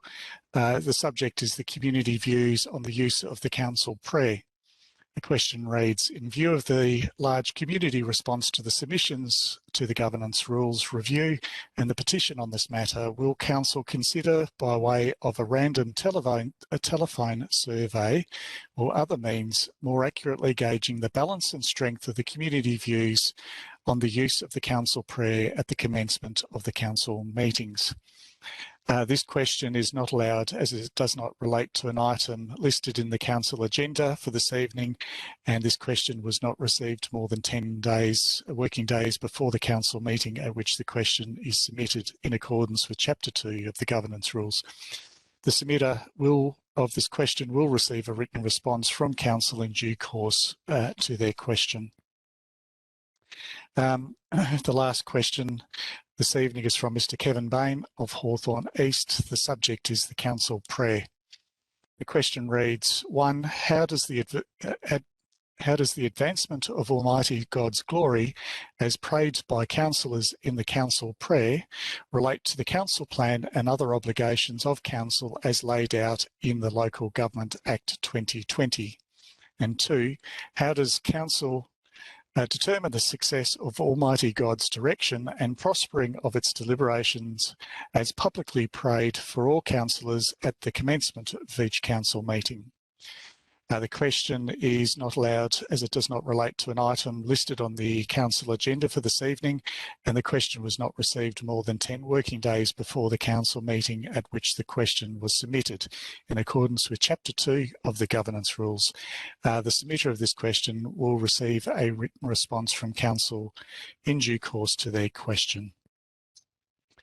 That concludes our public questions this evening, councillors. So we'll move on to item 6, notices of motion. Ms. Ritchie, do we have any notices of motion? Through you, Mr. Mayor, there are no notices of motions for tonight's meeting. Thank you, Ms. Ritchie. So we'll move on to item 7, presentations of officers' reports, overview of the agenda. Does any councillor have any issues or concerns with respect to the order of the agenda, or wish to flag any items for discussion or items which may not need to be discussed and thus can be moved en bloc as per the officer's recommendation? Councillors, if there are no questions to officers, I suggest the following items can be moved en bloc, and I'll just read these out to you. Item 7.1, Amendment 3, C341, Borough 12 to 14 Tannock Street, Balwyn, North Heritage Overlay, the adoption of the amendment. Item 7.2, Proposed Long-Term Financial Plan 2021 to 2022 to 2030-31 for public comment.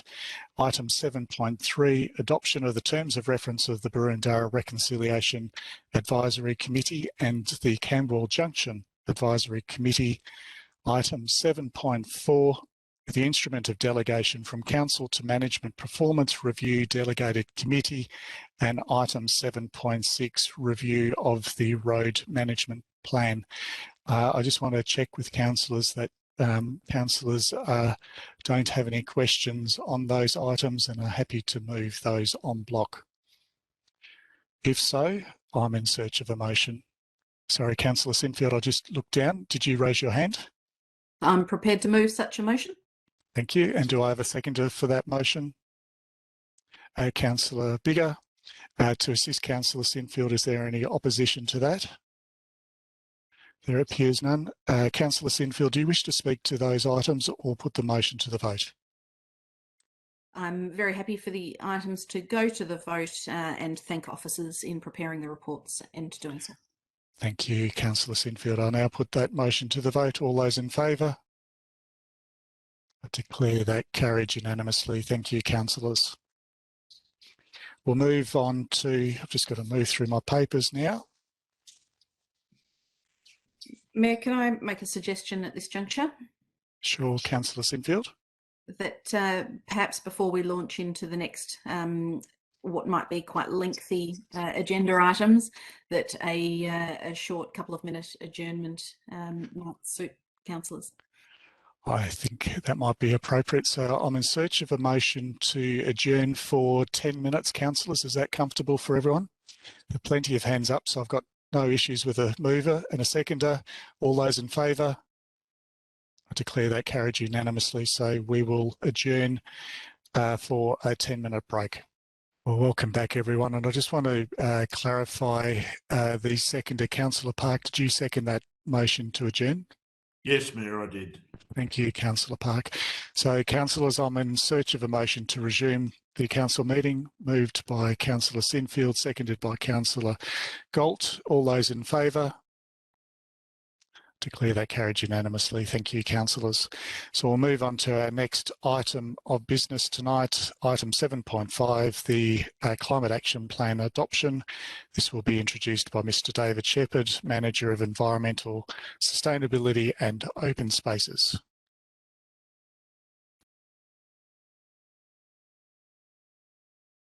Thank you, and through you, Mr. Mayor. This plan has been created in response to a resolution of the previous council, which required the creation of a climate action plan, and it builds upon the significant work already undertaken by council, including the implementation of FOGO and the power purchase agreement for green electricity. We've been supported in this process by the 6 councillors on the Climate Action Plan Advisory Committee, who have helped us work through the various challenges in preparing this plan and the supporting implementation plan. Through 3 rounds of consultation on the Climate Action Plan and through consultation for the Boroondara Community Plan, we've heard strong feedback on the need for council to take action on the climate. The 3rd round was to release the draft Climate Action Plan for community consultation. The plan is now being revised based on the feedback received and is presented here along with the implementation plan for council's consideration. The key pieces of feedback we received through the consultation process were that the plan was not detailed enough, council needed to do more sooner, and commentary on the protection of trees in developments. We've addressed these through the development of the implementation plan, a change in the interim target for the community, which now sits at 60% reduction in emissions by 2030, and some refinement within the action. To help us achieve the targets, we've increased the focus on how we will work with community groups and individuals who are already active on the climate topic. The implementation plan details more than 80 actions which will be undertaken in the next 2 years to commence delivering the plan and working towards the targets. Our key targets are that council will become carbon neutral in 2022 and the community will become carbon neutral in 2035. Successful accomplishment of the community target is not solely dependent on what council does, but will also be reliant on other levels of government, businesses and the community also taking action. Having considered the feedback we've received across those 3 rounds of consultation, Climate Action Plan is now ready for adoption. The officer of recommendation was on the screen and is in your papers, and I commend that to your council. Thank you. Thank you, Mr. Shepherd. We've got a couple of questions from councillors. Councillor Galt. Thank you, Mayor. I'd like to just foreshadow the moving of a motion tonight. Thank you, Councillor Galt. Do you have any questions, Councillor Galt, of the officers? Not at this point in time. I'd like to wait till later. Well, now's the opportunity for questions, Councillor Galt. I'll let that pass. Thank you. Thank you. I've got questions from, I think, Councillor Councillor Gillies. I saw you put your hand up. Councillor Watson and Councillor Sinfield. Thank you, Mayor. I'll hold my question for the moment. Thank you. Thank you. Councillor Watson. Thank you for the opportunity. Thank you, Mayor. Question to Officer. Are you recommending, or have you recommended anywhere in your report to us that Council declare a climate emergency? Thank you for the question, and through you, Mr. Mayor. Officers have not recommended the declaration of a climate emergency. It's not necessary for us to have that declaration in place to take action and to have the plan adopted as it is in its current state. Thank you, Mr. Shepherd. Thank you, Councillor Watson. Councillor Sinfield. Thank you, Mayor. And following on from Councillor Watson, this question is either for Mr. Shepherd or perhaps better for the CEO. And I wonder if such a declaration would cause the CEO or the organisation to do anything differently in light of a declaration of a climate emergency.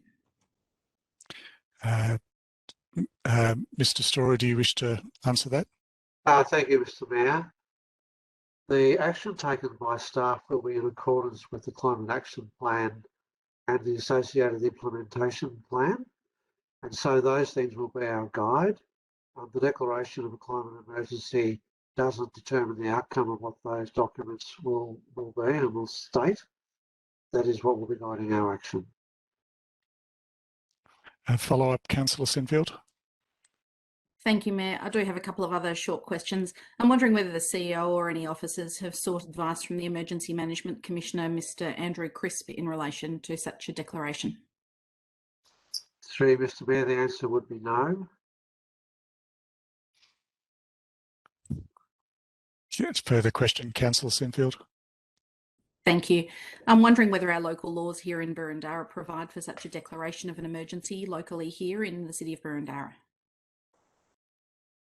Mr. Mayor, one of the limitations on the making of a local law is that it does not purport to cover matters which are covered in other legislation. And given there is other legislation specifically relating to climate, there would not be an opportunity, I believe, in this case, to use the local law as a mechanism to declare a climate emergency. Of course, it doesn't have to be done through a local law, but if that option were to be preferred, I suspect if we obtain legal advice, it would say it would be difficult for Council to do that in light of the existing legislative environment. Thank you, Mr. Storer. Councillors, are there any further questions of officers? Councillor Park.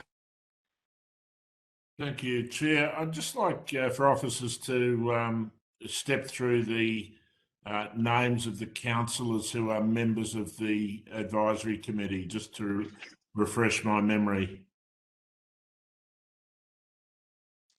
Through you, Mr. Mayor, the 6 councillors are Councillor Thompson, Councillor Galt, Councillor Addis, Councillor Biggar, Councillor Franco and Councillor Stavrou. Thank you. And just one further question. Did that committee recommend that Council declare a climate emergency at any point? Through you, Mr. Mayor. No, there was no such recommendations through that advisory committee. Okay, thank you. Thank you, councillors. Are there any further questions of officers, councillors? Councillor Franco. Yes, further to Councillor Park's question, was there any discussion at our advisory committee, noting that I'm one of the members on that advisory committee, of the issue of a climate emergency? Was it discussed? Thank you. And through you, Mr. Mayor, there was some discussions at a couple of meetings. I would have to go back to the minutes to be sure of exactly how many times that was discussed, but the climate emergency has been discussed through the course of the deliberations on the Climate Action Plan. Thank you. Councillor Watson, a follow-up question. Yes, Councillor Park sort of piqued my interest with his question, and just seeking clarification because as many of us are on committees, we discuss many things.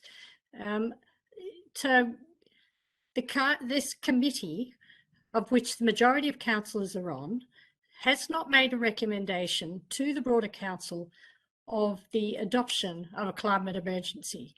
Have I got that exactly right, Mr. Shepherd?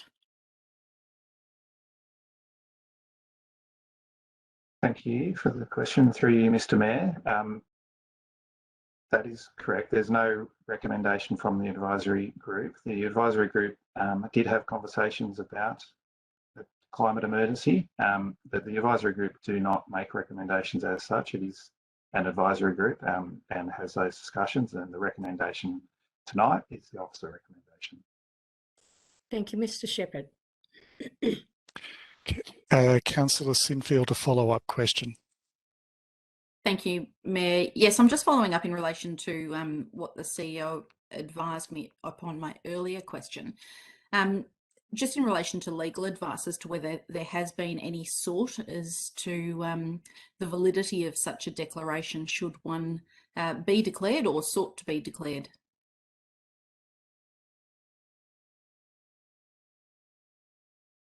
Mr. Mayor, we would need to seek advice, and if councillors so wished, that could be done.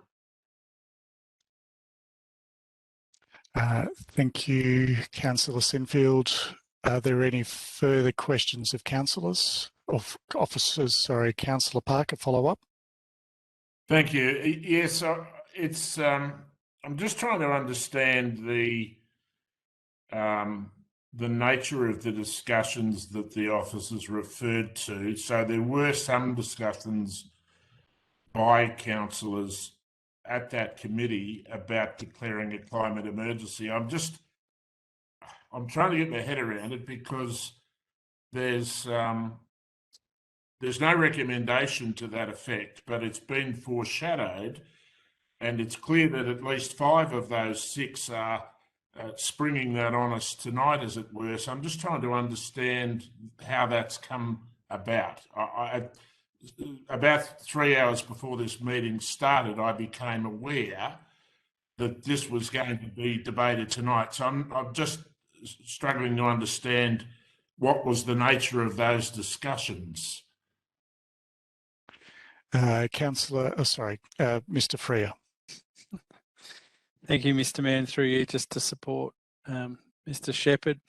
The discussion of the climate emergency arose through the consultation with the community on a number of occasions. So as the advisory committee has received information through the consultation, the discussion has really centred around what the community has talked through at various times through the consultation process. As I said earlier in one of the responses to a public question time, I think we've had about 4 rounds of community consultation in the development of the plan as we are at the moment.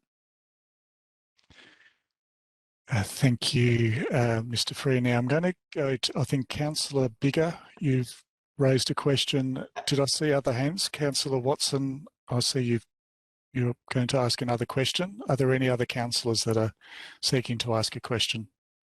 Councillor Bigger. I guess it's just a point of order for me. This is quite an unusual way for us to keep zigzagging back and forth in questions, and particularly given that that we don't even have a specific. We haven't heard the motion that Councillor Galt would like to put. So I'm just, I guess I'm asking for clarification about how we see this conversation evolving and what the councillors are looking to discern at this point, given that we don't have the motion that's to be discussed. Chair, the order must actually cite the relevant provision, and that hasn't been done. No, Councillor Park, that hasn't been done, but it's generally not something that we have done in the past. But I think I'm going to ask councillors to focus their questions on the officer's report, because at the moment there is no motion on the table. Are there any questions of the officer's report? I have Councillor Galt, followed by Councillor Stavrou. Thank you, Mayor. Since we appear to be focusing on the declaration of a climate emergency, which wasn't part of the officer's report, I will ask the question of officers: if we were to declare such an emergency, would it have any effect in any way, shape or form on the climate action plan being proposed, the implementation plan being proposed, or the budget process through which we get those things done? Can I ask that question? Councillor Galt, who are you directing your question to? The officer that is most appropriate to answer. Who might that officer be? I'll start that. Thank you, through you, Mr. Mayor. So, no, the actions included in the plan as it currently is are consistent with other local governments who have declared a climate emergency.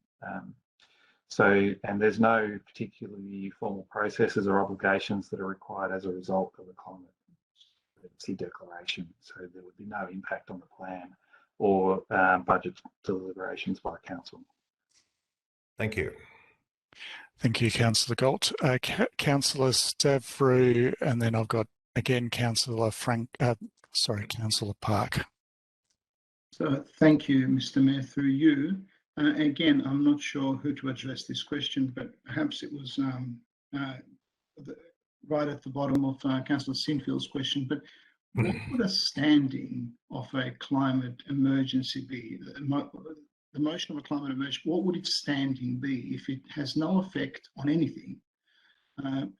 Pardon me, because I have been trained as a physicist, and if it has no effect, it doesn't exist. So, you know, I want to understand the standing of such a motion. The CEO. Thank you, Mr. Mayor. I guess I'll just make the observation that the recommendation of the officers doesn't include reference to a climate emergency, largely because we have taken the view that we're here to provide you with the appropriate technical advice to assist you in making a decision. And the declaration is really more of a political decision for you as elected representatives to make. And so that's not something that we have addressed in the report. It's not something we believe we should become involved in as officers providing you with professional technical advice. It's very much a matter for councillors to decide for themselves.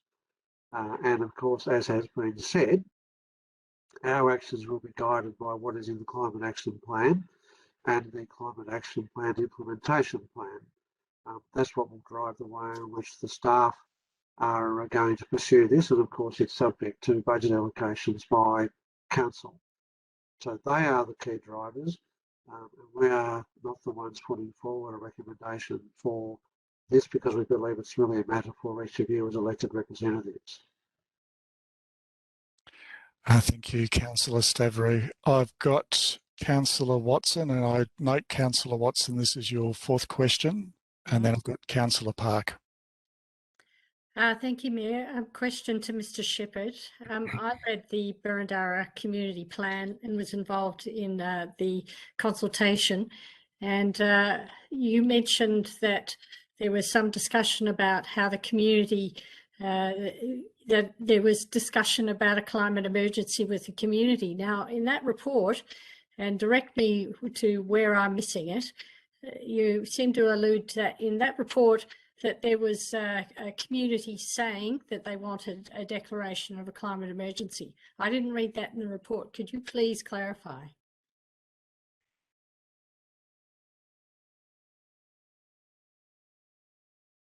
Thank you.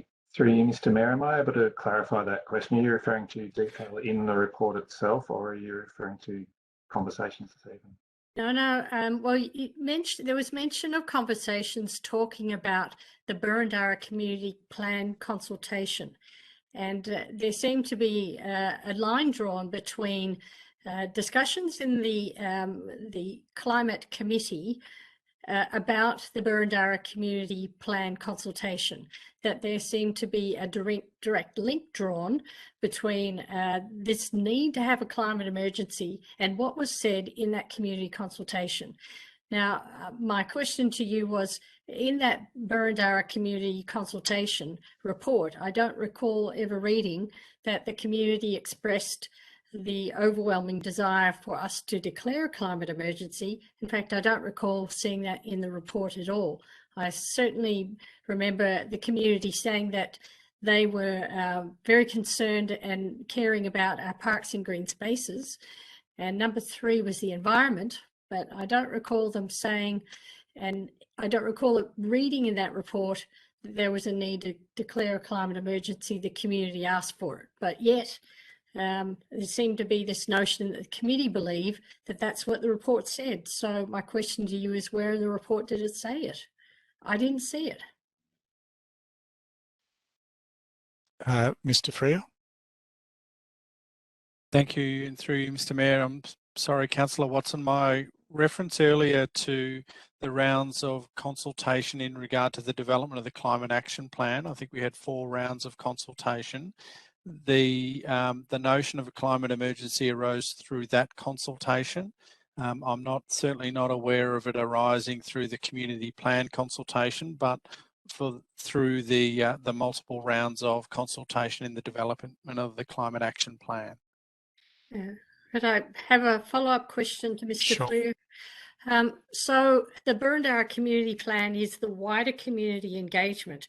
The Climate Action Plan, if you were talking about community engagement and a particular niche that are interested in that, would you as a researcher perhaps believe that you would attract certain interest that would perhaps be biased to that particular discussion over and above a broader consultation? What I'm trying to get from you is, could we explore that perhaps there's a notion of bias that could be introduced in that consultation on the Climate Action Plan? Mr. Freer, can you answer that? Yeah, thank you, Mr. Mayor. Only to the extent that I can say that the consultation that we've undertaken has been quite broad, and we've made that available to all of the community. So we've not sought to have the views of a particular part of the community or particular community groups in the consultation. We've received feedback from a broad range of people across the community who've had a broad range of views as part of that process. Thank you, Mr. Freer. Thank you, Councillor Watson. I've got Councillor Park. You've raised your hand a little bit earlier, and was that Councillor Biggar that just raised your hand? Yep, so Councillor Park, Councillor Biggar. Thank you, Mayor. My question arises from an answer given by Mr. Shepherd to the question asked by Councillor Galt, which is why I didn't raise it earlier, because it hadn't then arisen. The answer was to the effect that a declaration of a climate emergency wouldn't impact budget, and then Mr. Storer added to that a little. There was reference by Mr. Shepherd to the fact that other councils have done this, and one of those, of course, is Stonington. And my question, probably to the CEO, is that in the event that tonight we as a city declare a climate emergency, does that mean then that we'll expect that officers will be making helpful suggestions to residents to become vegetarians and ditch their cars and wash in cold water? Is that the sort of consequence that flows from a declaration? Because Stonnington, of course, is our near neighbour, and historically, at least, has been one of the more responsible councils. Mr. Mayor, of course, we'd always want to be helpful. I would make that observation. I would just go on to say that from an administration perspective, we will do what it is this council decides it wants us to do, provided it's lawful, of course. And if that is reflected in the climate action plan and the implementation plan, then that is what we would do. We'd not be going beyond that. So ultimately, you will give us the direction and we will implement it. Thank you, Mr. Storer. So I've got Councillor Biggar and then Councillor Stavrou. Thank you, Mayor. I guess this question probably for Mr. Shepherd, following on from Councillor Watson's question. It would be helpful for me if you could clarify in thinking about whether or not the consultation that we did for the climate action plan, in your view, was potentially limited to a specific group of people, or did we actually go out to some members of the community randomly in order to, that was my understanding, that we went out to a group of community members, maybe even up to 1/3 of those respondents, but I want to make sure that I'm right in my thinking. That could you clarify that? Yes, thank you. And through you, Mr. Mayor, in one round of the consultation, there was a representative sample group who undertook a phone survey for us. So that was selected to represent the demographics of Burundara and get a representative.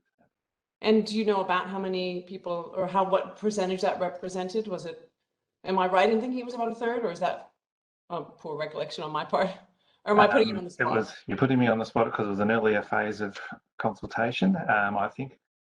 And Matt probably knows the numbers off the top of his head and may be able to jump in if we He's nodding. exact detail. Yeah, it was approximately 1/3 of the feedback during that first round of consultation was through a random cohort, which was representative of the Burundara demographics. Thank you very much. Thank you, Councillor Biggar. I have Councillor Stavrou. And through you, Mr. Shepherd or Mr. Freer, and it still relates to the community consultation as I understand it as well.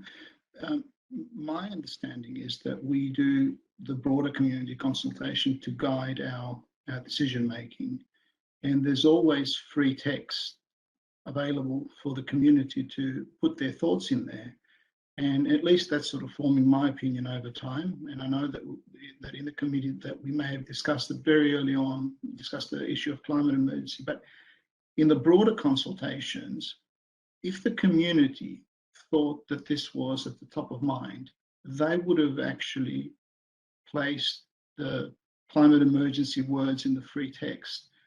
I have not heard that has been something that has been coming through loud and clear, and that would have been consistent because the climate emergency or the climate issue has not just started, it's been with us for quite a while now. Do you believe or know whether this feedback has been sought or has been seen from the community?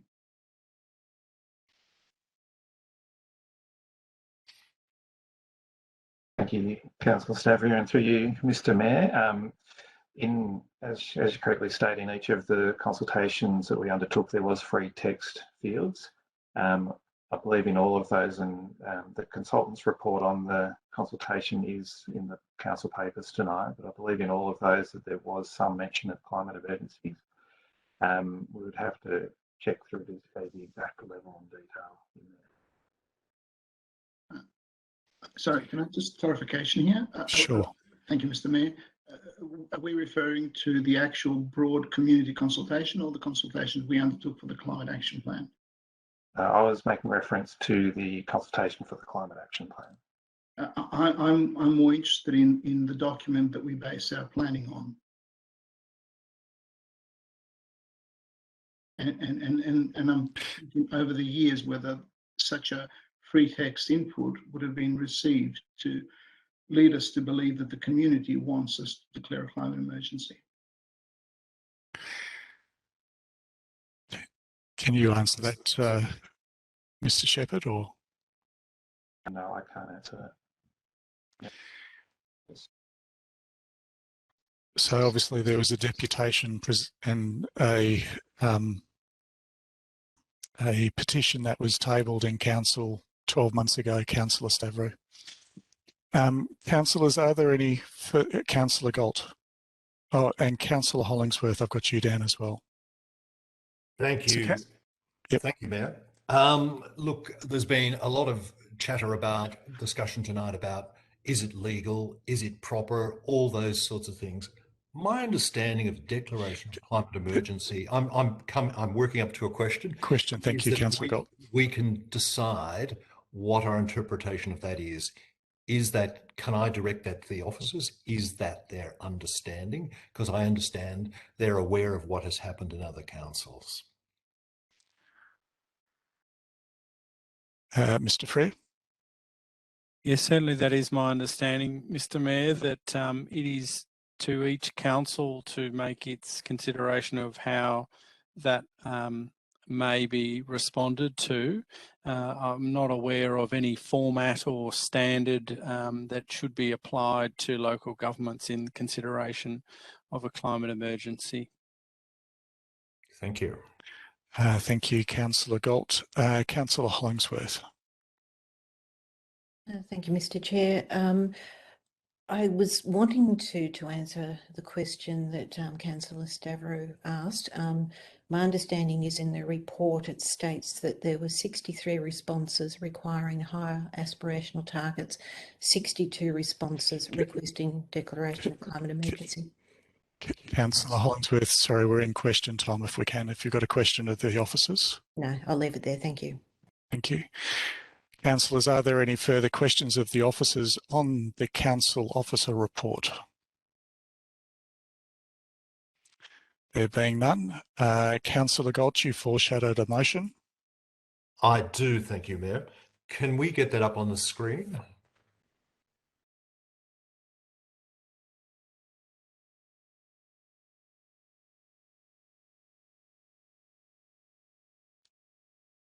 Thank you. And Councillor Galt, what I might do is ask for you just to read out the changes to, I see it's the changes to the officer's recommendation, so your own amendment. Can you read those through, please? Yes, I will.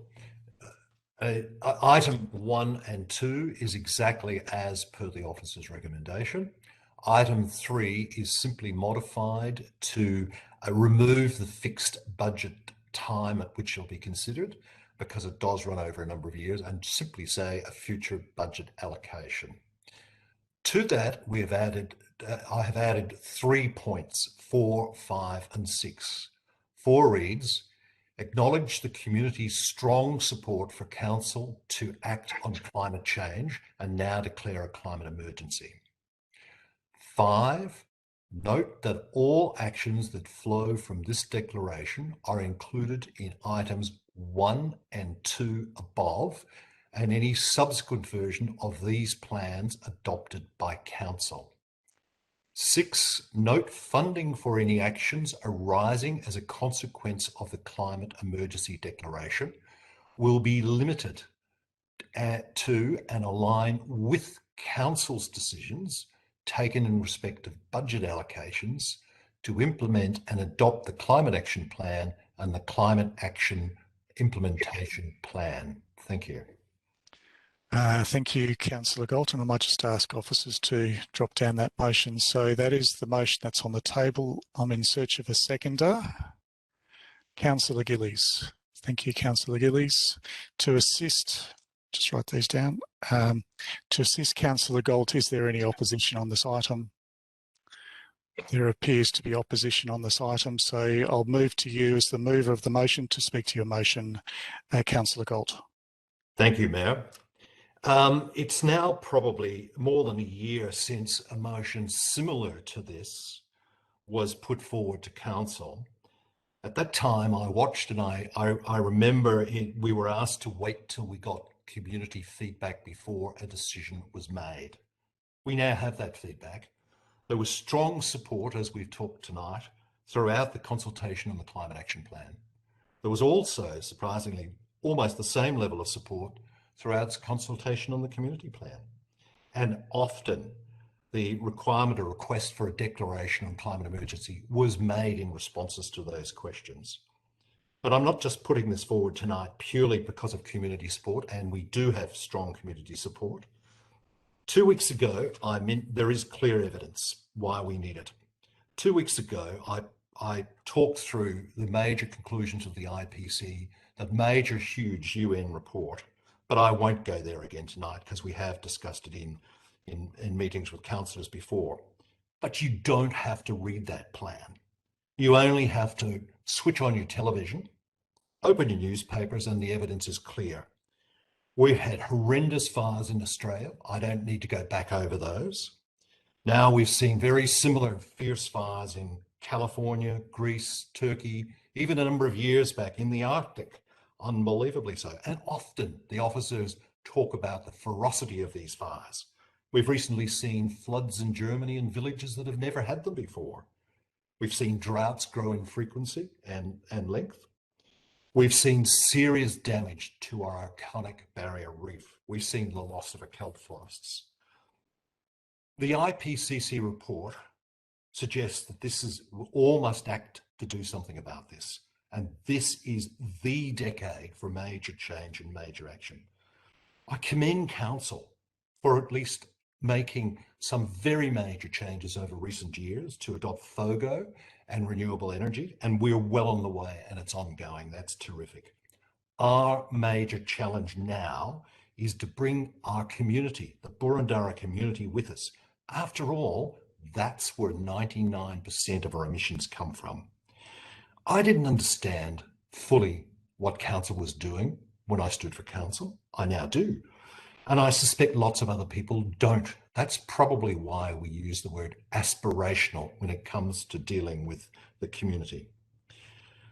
The Climate Action Declaration, I believe, is a method of showing that the council is serious, and it is one of the methods by which we can encourage the community to come with us. The amended motion last year, I understand when it was discussed last year, I'm not convinced that the scope and cost was fully defined for council to consider. It now has been.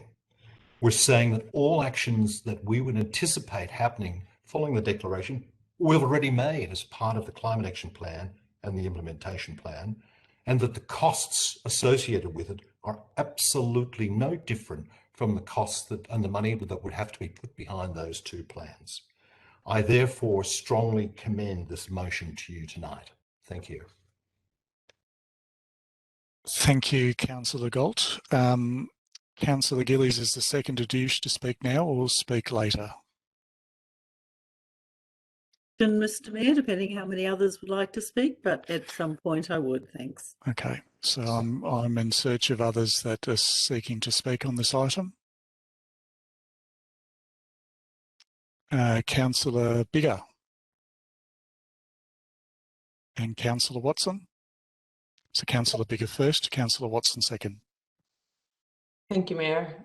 Well, extraordinary times definitely demand extraordinary measures, and we all wish that we weren't facing a climate emergency. But the reality is that we are, and we must respond. As the UN Secretary General said recently, the alarm bells are deafening, and Councillor Galt has just made some mention of those. So firstly, I want to say that I'm grateful to the officers for their extremely hard work with us over this past year to develop the Climate Action Plan, their patience and their tenacity with it. I'm grateful also to the community for, I believe, providing clear and consistent feedback that they want council their council to take immediate, strong and decisive action to mitigate and adapt to the impact of the climate crisis. Recent polling in the past month found that 70% of Victorians want government to do more to prevent climate change. Similar percentages say this is either the most important or a very important concern. And with the release of the IPCC report, these figures will only increase because the evidence is overwhelming that we are facing unprecedented worldwide impacts to climate change. In every forum where we have asked the community, and certainly in the year that I've been on council, and I attended many of those, through the Burundara Community Plan, as well as the input we've had from the Climate Action Plan, people have said they are concerned. As stated earlier tonight, some of that concern came from people who were demographically representative, randomly selected cohort. I have no doubt that these are not the highly engaged people on the issue. They're not the environmental special interest group. The survey that we've done for this Climate Action Plan found that 90% of respondents supported the development of the Climate Action Plan. Many people said that they asked for more action sooner on our part. The community expects council to take action and to show leadership. And this combined motion tonight, which endorses both our cap and declares a climate emergency, does just that. It takes the initial steps we need to take, showing that council is committed to lowering our own emissions and working with and supporting the community to lower theirs. Ours, actually, because we're also members of this community and we all have to work on this. And it also shows leadership in declaring a climate emergency. This step is similar to the state of emergency declared in Victoria with COVID, or when a total fire ban day is declared. It speaks loudly and clearly to the community that this is a problem on a huge scale, and it requires immediate and sustained action now from all of us. So to me, the CAP and the declaration of the climate emergency are the response we need to make. So for these reasons and more, I wholeheartedly support Councillor Galt's motion, and I encourage my fellow councillors to do the same. Thank you, Councillor Biggar. I have Councillor Watson. Thank you, Mayor. As you heard in the questions asked of officers, this declaration of a climate emergency doesn't come as a recommendation of our officers. It's been said that it is a political statement, and I wish to add a few more words about that. The declaration of a climate emergency is an empty, politically motivated virtue signal. An emergency recommendation has not come to us from the officer's report. This is a political statement being made at a time when our budget is under stress from a real emergency. We lost $14 million last year in revenue in 2020 due to COVID, and we'll face similar losses in 2021 due to the lockdowns imposed on Victoria due to the declared state of emergency, due to the health emergency that we all face. And instead of talking about how we could help our community, particularly our business community, we're here tonight talking about climate. Where are our priorities? If this declaration does not impact on our budget, then what is the point of declaring a climate emergency? This declaration is, in the minds of the climate activists, supposed to divert funds to this particular item. Unlike private companies, we don't have the luxury of being able to implement and spend money without consequences. If we spend more money on this, then we're not at liberty to increase the rates and increase the pie. We have limited resources and operate in a rate-capped environment, which does not afford us the luxury of passing on costs to our ratepayers. The size of the pie does not increase. Declaring a climate emergency creates a different lens for our decision-making. That is the point of the declaration. No longer is the community at the heart of everything we do. Instead, climate impact becomes the governing lens. Does this mean that every service and piece of infrastructure that does not address this issue is now at the back of the budget queue? If the answer is of course not, then the logic and reasoning for such a declaration is not sound. Our community has not asked us to declare an emergency, and we heard that the Burundara Community Consultation told us, and that is our wide governing document, told us that parks and green spaces were most important, not declaring a climate emergency. In fact, the environment was number 3, was not number 1. There is no mandate from our community for such a declaration. What the community has asked us to do is to look after core business and to leave politics and posturing to state and federal politics. Sadly, Burundara Council will become yet another council operating outside its remit and making a declaration which, by the way, neither the state or the federal government has. So I urge my fellow councillors to reject this motion and not support it this evening, as I will not be. Thank you. Thank you, Councillor Watson. I've got Councillor Stavrou and Councillor Franco and Councillor Addis. Thank you. Through you, Mr. Mayor. Look, let me thank the officers for their sustained hard work, and your commitment has been absolutely exceptional through this journey. For me, it was a labour of love to be part of the committee, to work on climate risk mitigation. As many, I believe, we want to leave a better world than the one we have inherited and not make empty gestures. Reminding me back when I knew that this plan was finally coming before us, I reminded myself at the first utterance that I made to this group when we were asked, what do we hope to achieve? And I guess I had a couple of twin objectives. Successful action would be to meaningfully reduce emissions and gain overwhelming support by the community. That were the two, the risk and the reward, if you will. I've certainly been part of the journey from the beginning, and thank my fellow councillors as well for their contribution, which to all intents and purposes looked like a great plan till this motion surfaced in the 11th hour. This climate action plan is the culmination of a huge numbers in the committee, many people ours, debates and research, community feedback over 12 months, and ultimately is Burundara Council's best response to the challenge of climate change. Why best response? Because it balances all the right elements without looking and losing sight and keeping the measure that matters right in front of us. And that is global reduction of greenhouse gases through local action.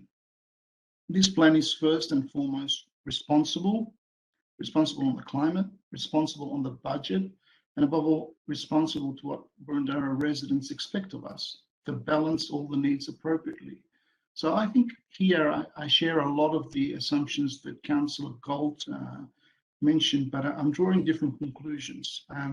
Of course, no plan is perfect, but this plan contains a number of great ideas and actions that will make an enormous difference on the climate. What it doesn't need is, as an improvement, is a climate emergency declaration. The only declaration this amended motion makes is that we did not use our 12 months wisely, and not to mention a dose of bad faith in not having brought our fellow councillors not in the committee on board earlier if the intention was to call a climate emergency. What we are saying with this amended motion is that this plan needs a climate emergency declaration to make it better, if you will. And over the 12 months, I have not heard anyone say that we have missed a bunch of material stuff in this plan. Can I conclude that people were holding out? Maybe, I don't know. This plan has also utilised community feedback. Obviously, the specific feedback we did for the plan, but also the broader feedback that the council's been receiving over the years as well.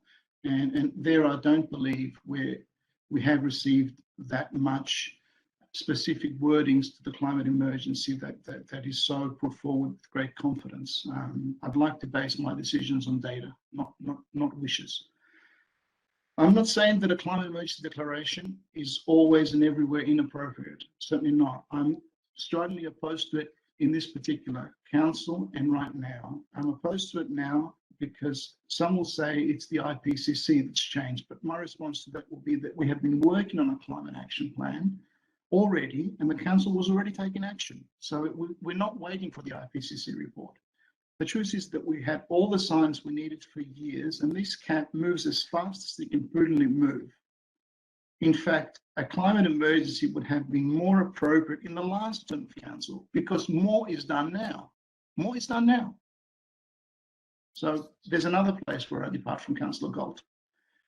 To use a metaphor, declaring an emergency would be like running outside the house and holding the hoses to put out the fire and then putting the hoses down to call an emergency.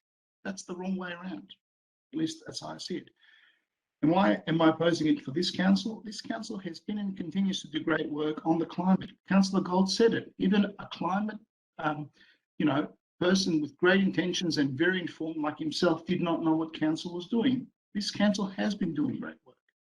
And it would be a grave insult to those that have worked so hard to put council in the position that it is in, because we're not getting this climate action plan because only of the work this year. There's pre-work that has been done. That has to be acknowledged. For example, climate action might be appropriate for other councils to use it as leverage to design new buildings of a higher standard. But Boroondara is already doing this. We've seen an example in the media recently, but we should not create some sort of cultural cringe with our council and we want to sort of imitate the others because they're doing the fuzzy stuff. No, we're about substance and responsibility, in my belief. For more than a year, we have all experienced the devastating effects of the global pandemic, all of us, whether poor, wealthy, weak or strong, doesn't matter.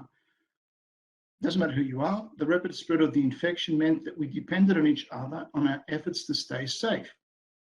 I'll say a bit more about how coming together matters in climate as well.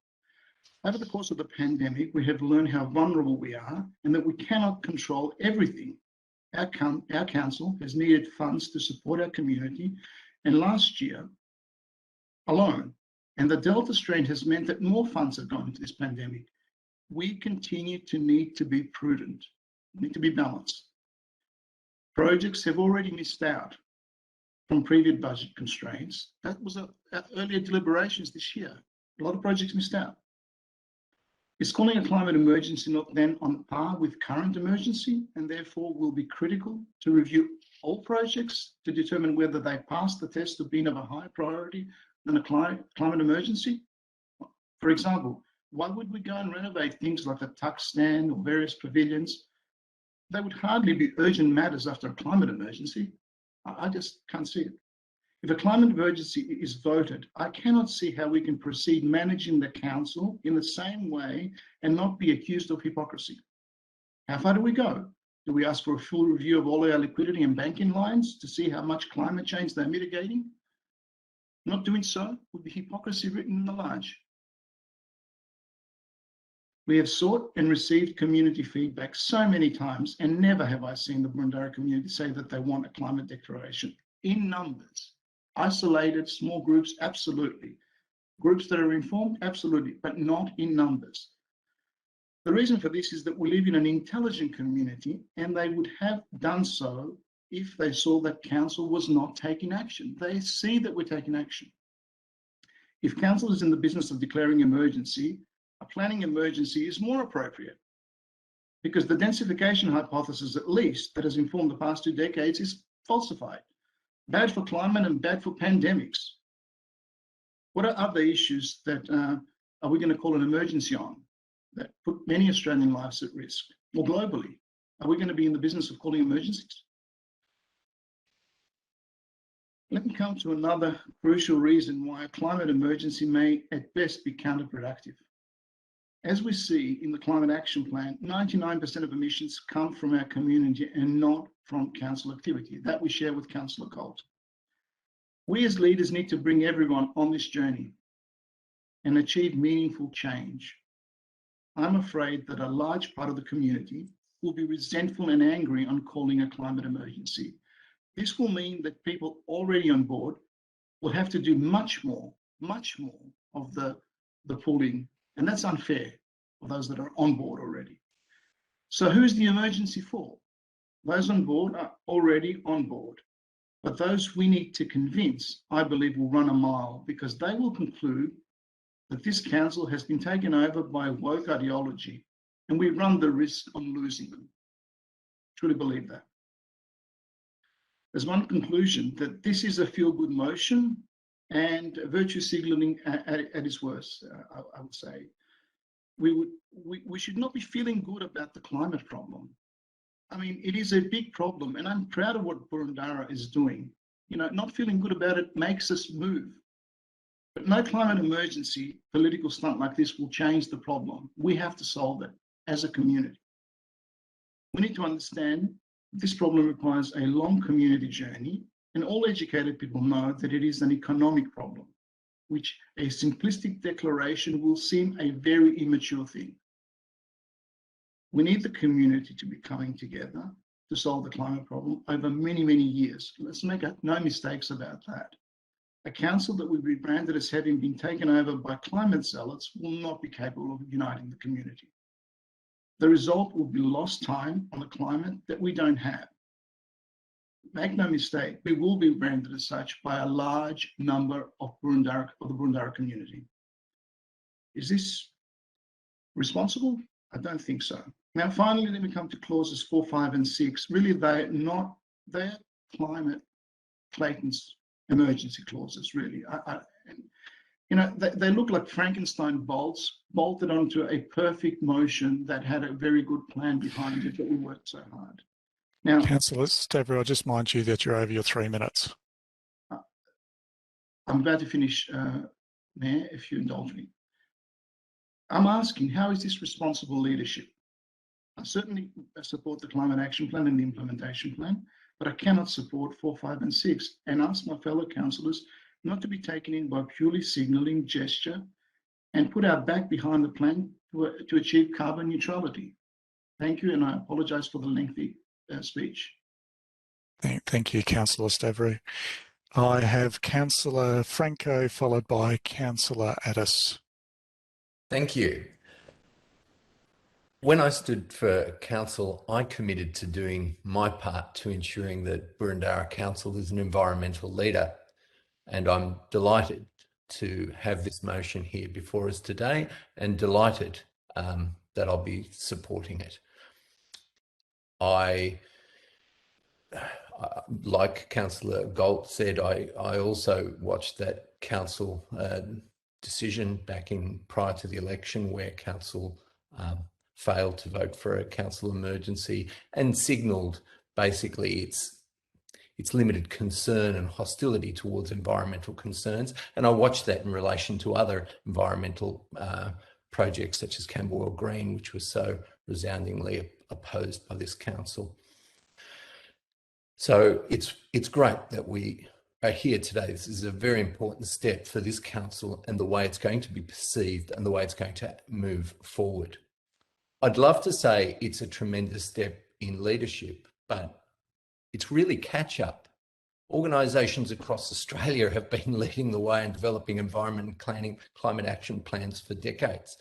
I'll just indulge a little bit in some personal history. In the mid-1990s, I was a policy advisor in the federal government working in environment and science and industry policy in Canberra, and I was part of a small team that has developed Australia's first greenhouse gas emissions plan for industry.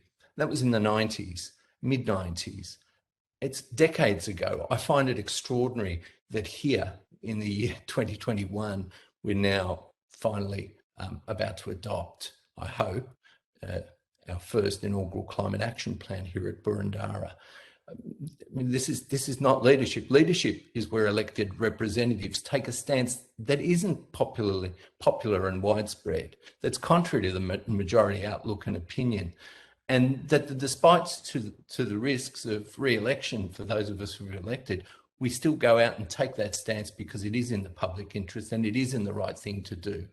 And it's about striving to shape public opinion and bring the public along. That's what leadership is. But in our case, we're actually being dragged along. We're now responding to demands and calls that the community have been putting on this council and on us for a very, very long time.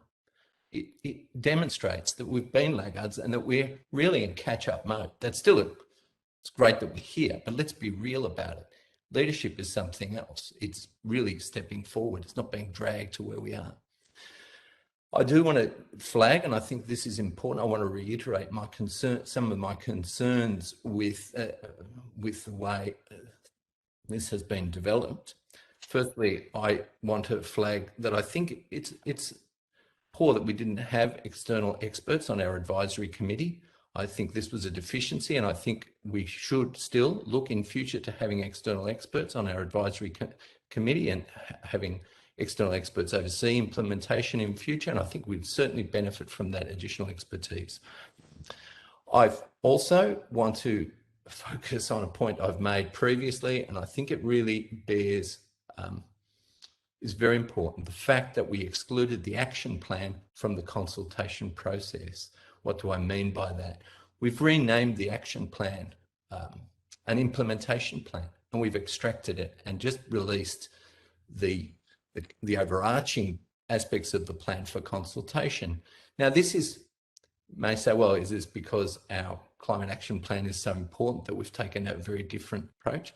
Commonplace practice in local government, in this council, is for action plans to have the action plans embedded and they go out for public consultation and we receive them back. I don't think this would have happened if we'd had external experts on our advisory committee, if we'd had a greater focus. And it would have meant that the broader community would have been providing us input and comment on the actual plans that we're going to implement. I can't emphasise this enough. You can go through, I'm not going to list them all out here, but every action plan that this council has adopted in recent years, you'll find that it actually contains the action plans and they would have gone out. And on that, I mean, just to give examples, I do think that if we are going to start talking about a cultural change in this council where we're embracing climate and our responsibilities in that regard, we will start taking other issues seriously. I'm just going to mention Camberwell Green, where our council has taken effectively parkland away for the community to create a commuter car park for our staff. Now, those sorts of decisions, we have to start seeing them through the lens of Point of order, Chair. Responsibility. Yes, Councillor Park. Thank you, Chair. The point of order is that the councillor has constantly addressed matters which aren't relevant to the motion that's before us. And on that basis, he's out of order in terms of Rule 53. This is absolutely relevant, and it's about taking our responsibilities seriously in respect of environmental action and not simply passing an overarching plan. I'm simply pointing out examples. Point of order, Mayor. Could you please rule the point of order brought up by Councillor Park? I am Councillor Watson and Councillor Park. I'm just looking at clause 53 and I'll get some governance advice.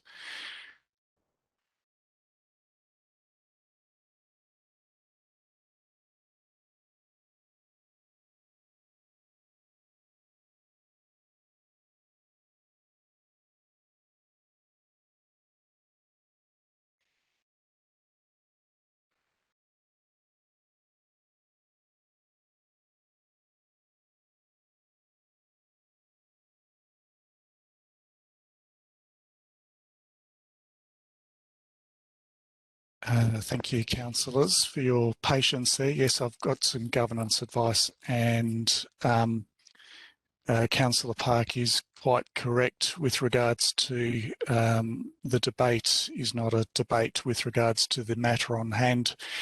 That needs to be a focus of all those that are debating. It's the debating of the motion, not a previous council decision.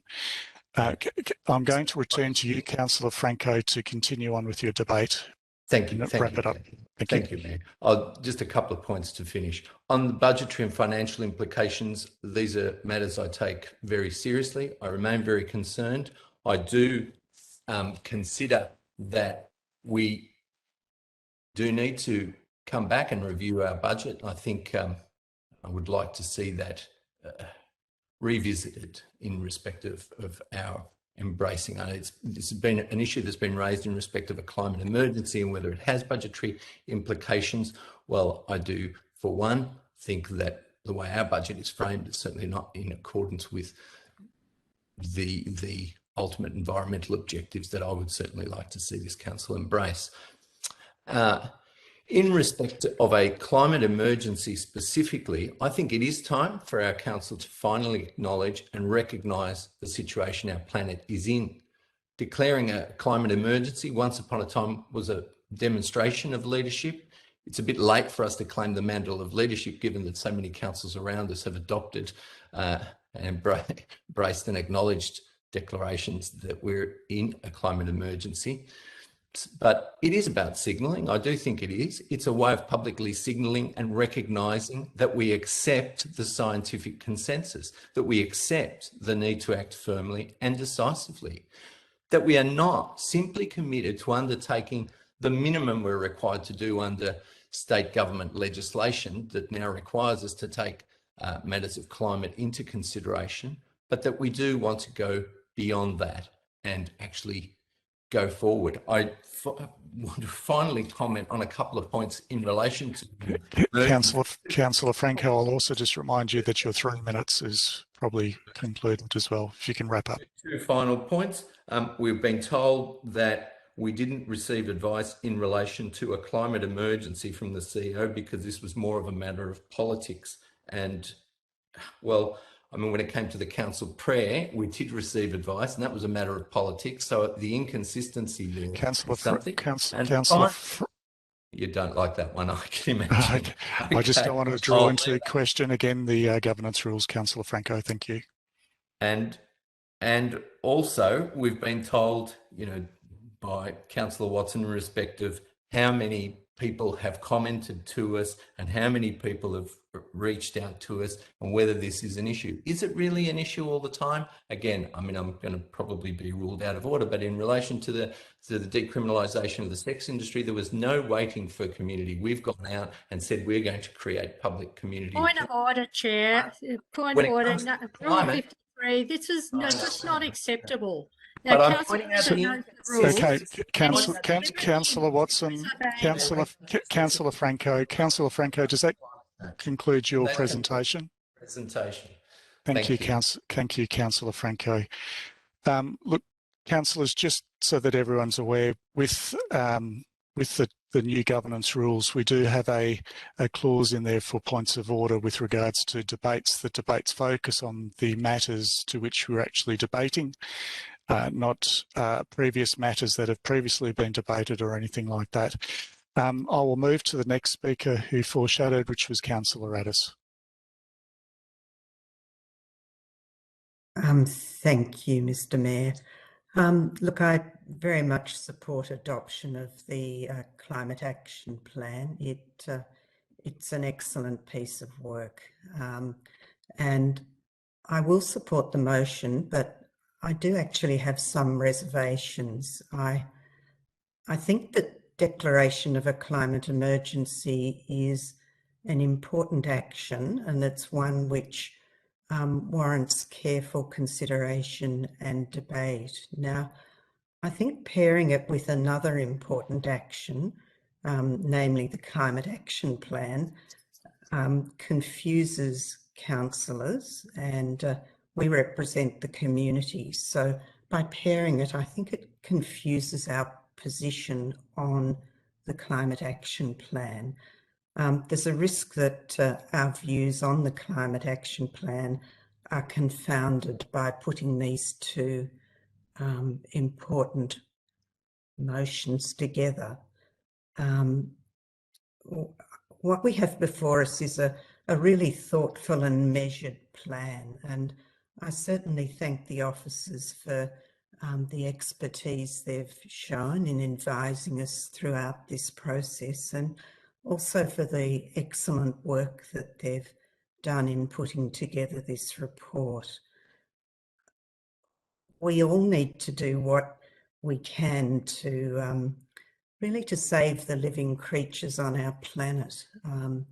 And our Climate Action Plan, yes, it's a tiny step, but it's a step.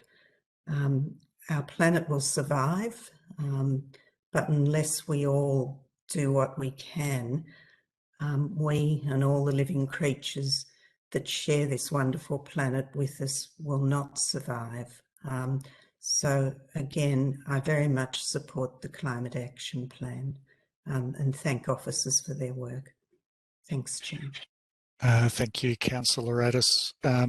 Councillors, are there any other speakers on this item? Councillor Sinfield. Thank you, Mayor. Yes, I would like to add my 20 cents in.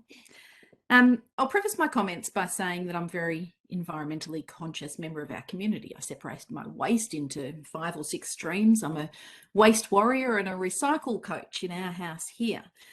And I've worn green tonight to in fact see whether it makes me more inclined to declare a climate emergency, but alas, it has not. I'd like to again, like many others, address the elephant in the room being the latter part of the motion put by Councillor Galt of a climate emergency declaration, rather than the substantive issue, which is the climate action plan. As Councillor Addis just said, is a great piece of work, because we've been derailed, as is often the case of late. So keeping in the theme, I'll jump on the bandwagon. I'm the only councillor here that works as an emergency management professional. My full-time day job is in the fields, and I've studied it and I've chosen to specialise in it. So hence my questions to the CEO earlier. Emergencies in Victoria are provisioned for in legislation. They're provisioned for to make us prepared and resilient society. Plans do that. And as the CEO alluded to earlier, we don't have local legislation that provides for such a local declaration. We have state legislation. Our Victorian Emergency Management Act 2013, our State Emergency Management Plan, our Emergency Management Legislation Amendment Act 2018, our Emergency Management Manual, etc. govern the emergencies and their management here in Victoria. An emergency is defined in this legislation and it's broken into one of 3 categories. Class 1 is a fire, Class 3 is an act of terrorism or a warlike event, and a Class 2 is basically everything else, such as earthquakes, quite topical, floods, storms and the like. I know this detail because I work in emergency management.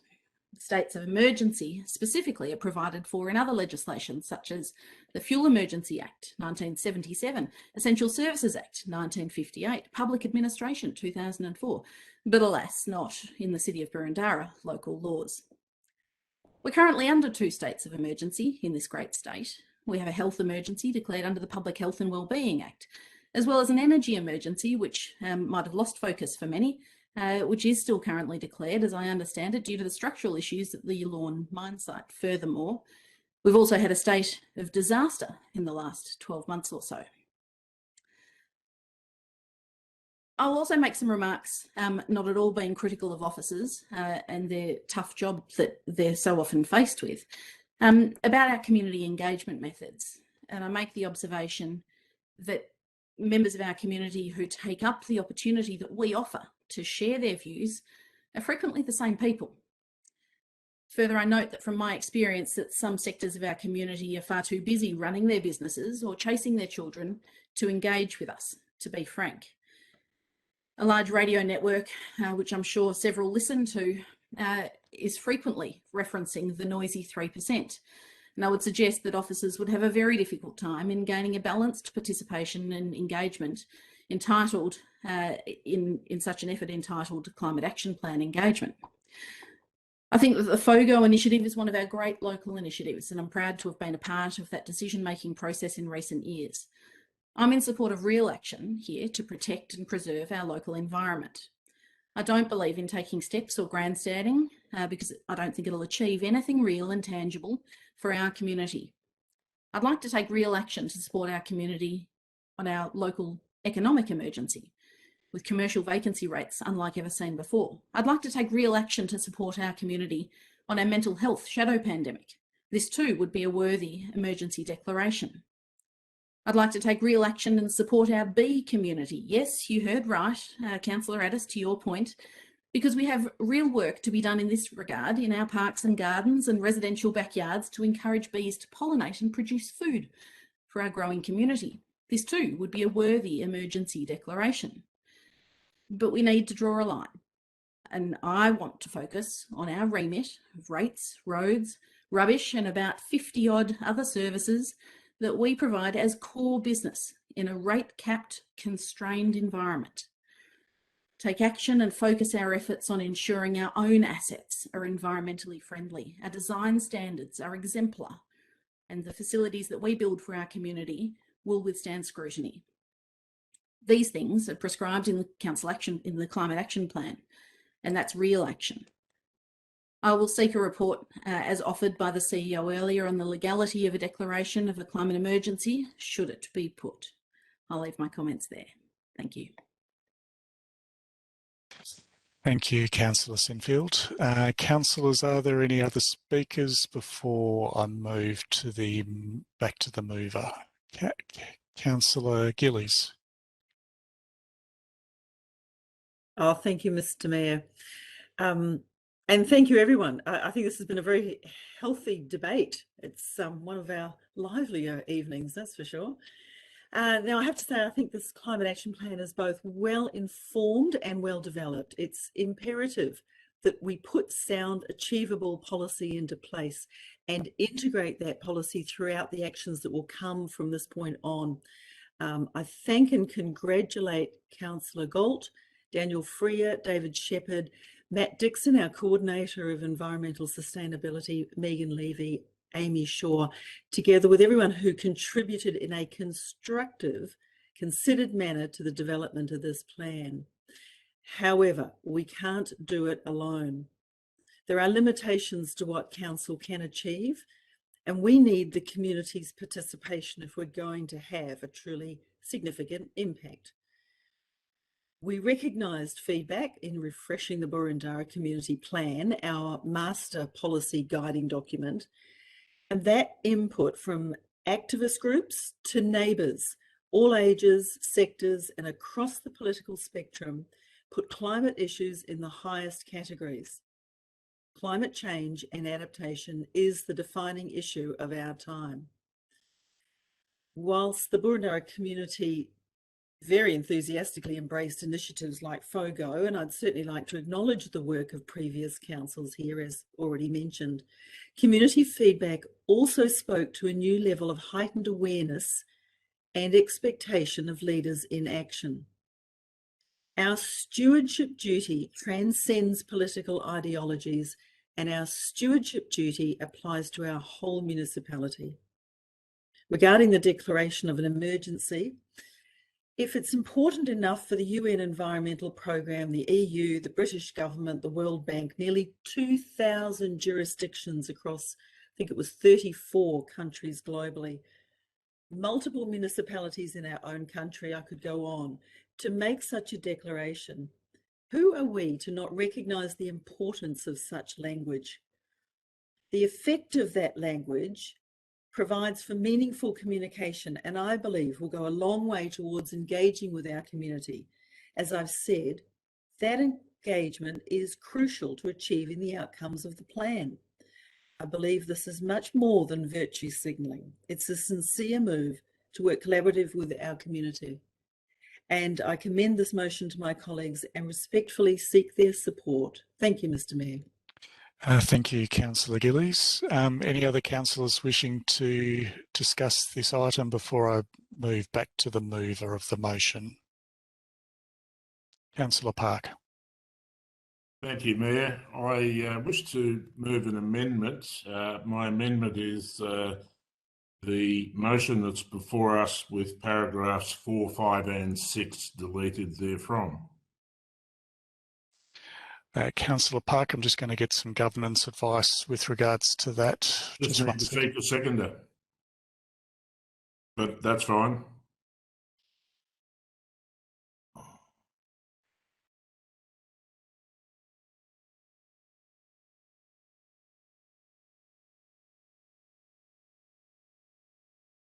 So that is the removal. Councillor Park, your motion is to remove items. Paragraphs 4, 5 and 6. Okay. So I need to move to the mover of the original motion, Councillor Galt, and seconder Councillor Gillies. Would you accept that change to the motion that's on the table at the moment? No, I wouldn't. Okay, Councillor Park, do you have a seconder? Councillor, I think I've got Councillor Staffrey up first. Yep. So, councillors, we might just see if we can get that motion up on the screen so that our community and all council can see it. And for the benefit of our community and the council, this will be an amendment to the motion on the table. with the correction of the typo in paragraph 1, Chair. Thank you, Councillor Park. Let's see if we can see. I try and stay away from pot.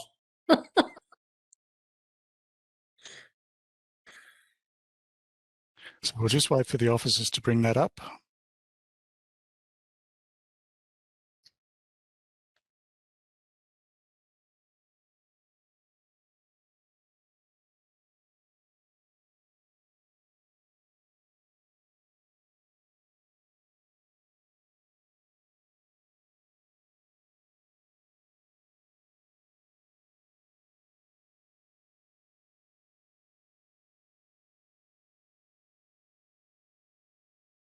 So the motion, Councillor Park, is... As is displayed there. As is displayed. So the deletion of clauses 4, 5 and 6. Clause 3 remains as per Councillor Galt's original motion. Yes, I didn't see the need to tinker with that. Yep, okay. I think we can drop that down. Thank you, officers. So to assist Councillor Park, is there any opposition on this item?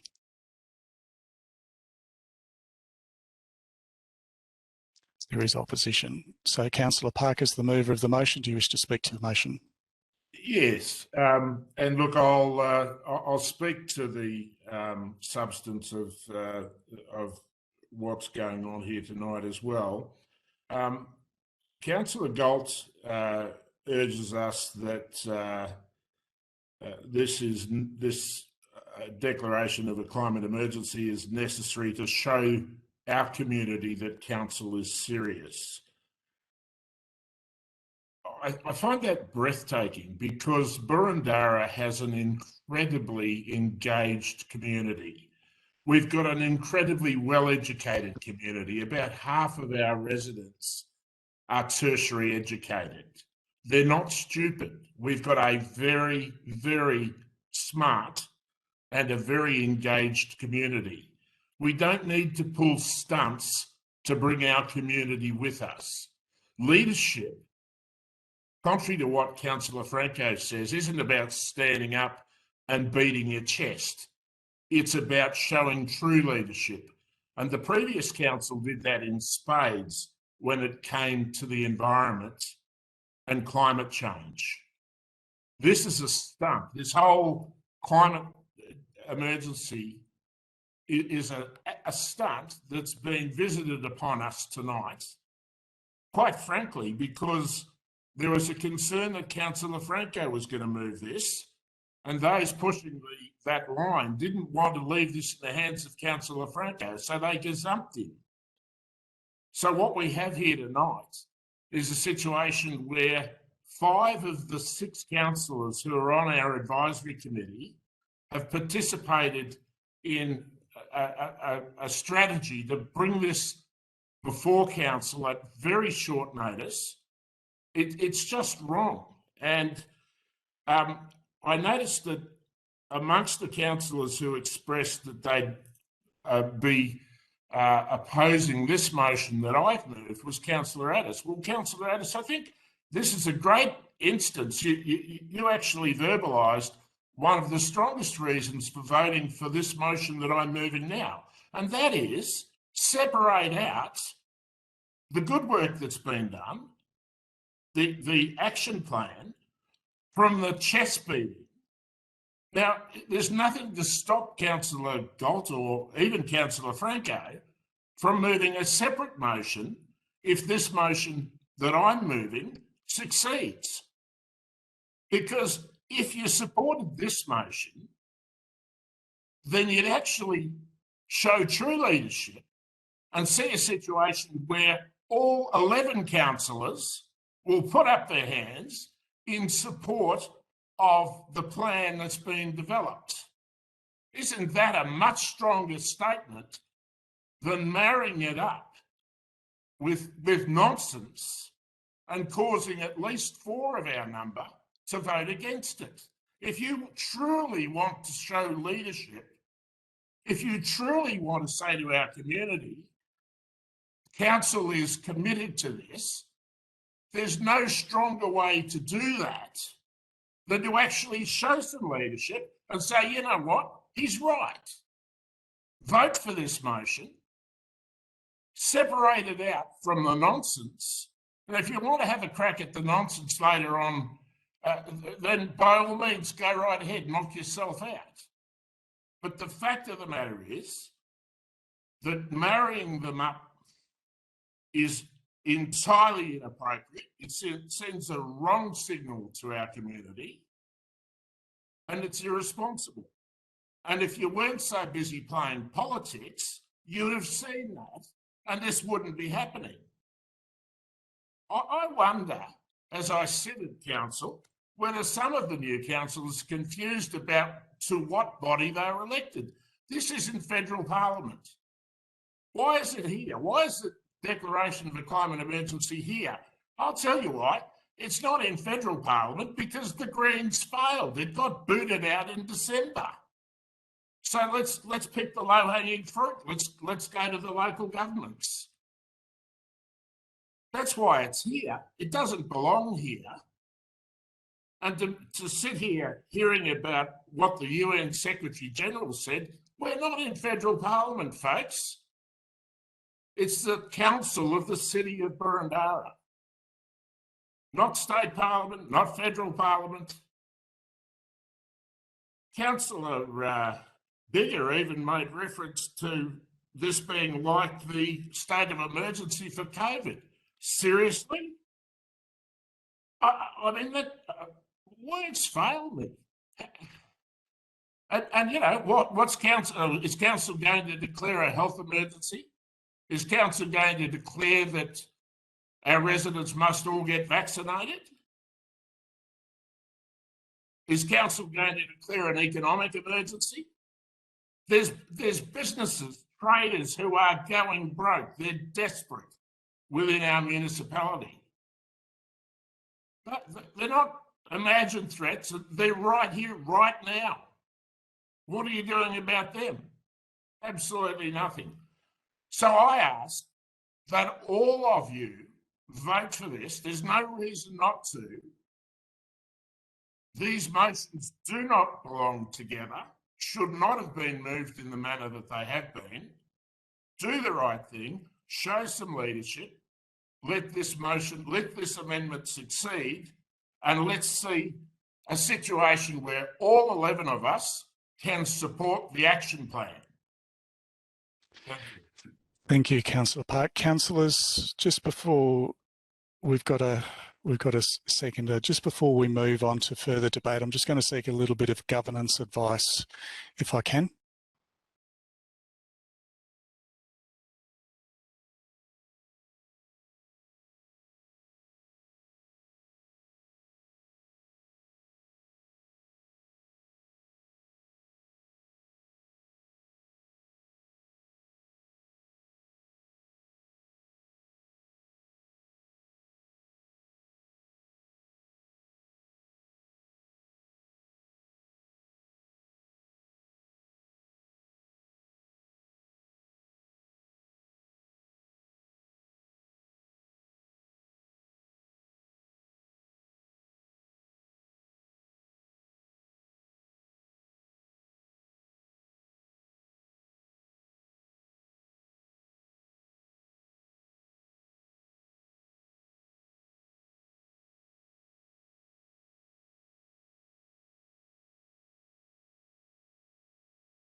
Councillors, thank you for your indulgence of time.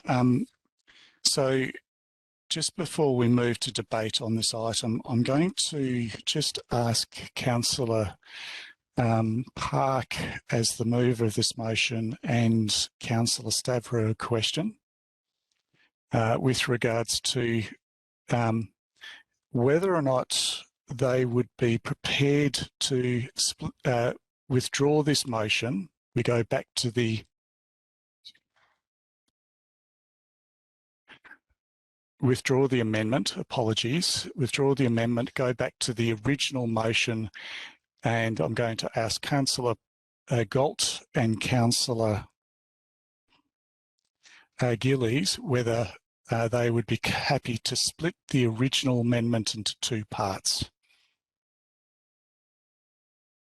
Chair, I think there's a problem with that because we've already debated that motion. And my answer would be no on the basis that there's no need. Okay. So there is no desire to withdraw this amendment. So we will now enter into the debate. So Councillor Park has spoken. I'm in search. Sorry.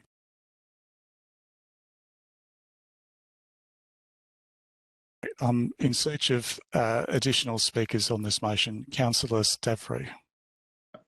Mr. Mayor, I was going to offer something, and it may be way out of line in terms of process, but is it possible to ask Councillor Galt whether he'd be willing to split it into two, as it would be the fair thing to do, and whether there are provisions to make that before we move on? Councillor Galt. Can we ask what it means to split into two? Because it's I'm still unclear. What is this? So, councillors, what we might do, I might just, so that we're in the middle of debate here, so we might just, I might seek an adjournment motion for 2 minutes, just whilst we discuss this. So I've got Councillor Sinfield and as mover and Councillor Watson as seconder. All those in favour? Mayor, as a matter of process, I think we should be voting on what's just been put up and then get back to the motion that was in place, and let's vote on that. This is just delay tactics on a matter. We talked about politics tonight. Boy, is this politics, and it's going round and round in circles. We're already adjourned. We are officially adjourned. Let's vote. Councillors, I'm in search of a motion to resume the council meeting. Or a lot of hands up. Councillor Sinfield is the mover, seconded Councillor Stavrou. All those in favour? I declare that carried unanimously. Councillors, just before I return back to debate on this item, we've just adjourned to get a little bit of governance advice with regards to the way forward. Now, Councillor Park has spoken to this motion. Are there any other councillors seeking to speak to Councillor Park's motion? There being none, Councillor Park, do you wish to? Councillor Watson. Yep. Sorry, Councillor Watson. Yes, I would like to speak to Councillor Park's amendment. After you, Councillor Watson. Thank you. I just wanted to thank Councillor Park for the opportunity this evening for me, and I say this very personally, for me to be able to support the Climate Action Plan. I moved the motion in the last council term for the Climate Action Plan, and so I'm grateful for the opportunity to be able to support this tonight. Thank you. Thank you, Councillor Watson. I also acknowledge, Councillor Watson, that you moved that original motion to start the ball rolling as the Mayor at the time, and I was the seconder to that motion, so I agree. Councillor Park, there appears to be no further councillors wishing to speak. I've no reply. I'm happy for the motion to be put. Thank you. Councillors, I will now put that motion to the vote. All those in favour? I declare that carried unanimously, councillors. So that was the amendment, councillors. So this is now, again, the substantive motion. So the motion that's on the table is the one that moved by Councillor Park and seconded Councillor Stavrou. Do any councillors wish to speak to this? Otherwise, I'll put the motion to the vote. All those in favour? Councillor Park, are you in favour? I declare that carried unanimously. Thank you, councillors. Councillor Galt. I would like to take this opportunity of moving a further motion. If we can to 7.5. get up on the screen, it'll be the clauses 4, 5, and 6 from my original motion, and I think 5 becomes 2. And where the words items 1 and 2 have been mentioned in that paragraph, we should just drop in. We could either say items 1 and 2 of the previous motion, or type in the proper terms, the Climate Action Plan and the Climate Action Implementation Plan. So, Councillor Galt, I believe the officers have got that on the screen and have corrected accordingly your motion. So what's on the screen, Councillor Galt, is your motion? I just can't see all of 2 because my face is across it, which is always a worrying thing.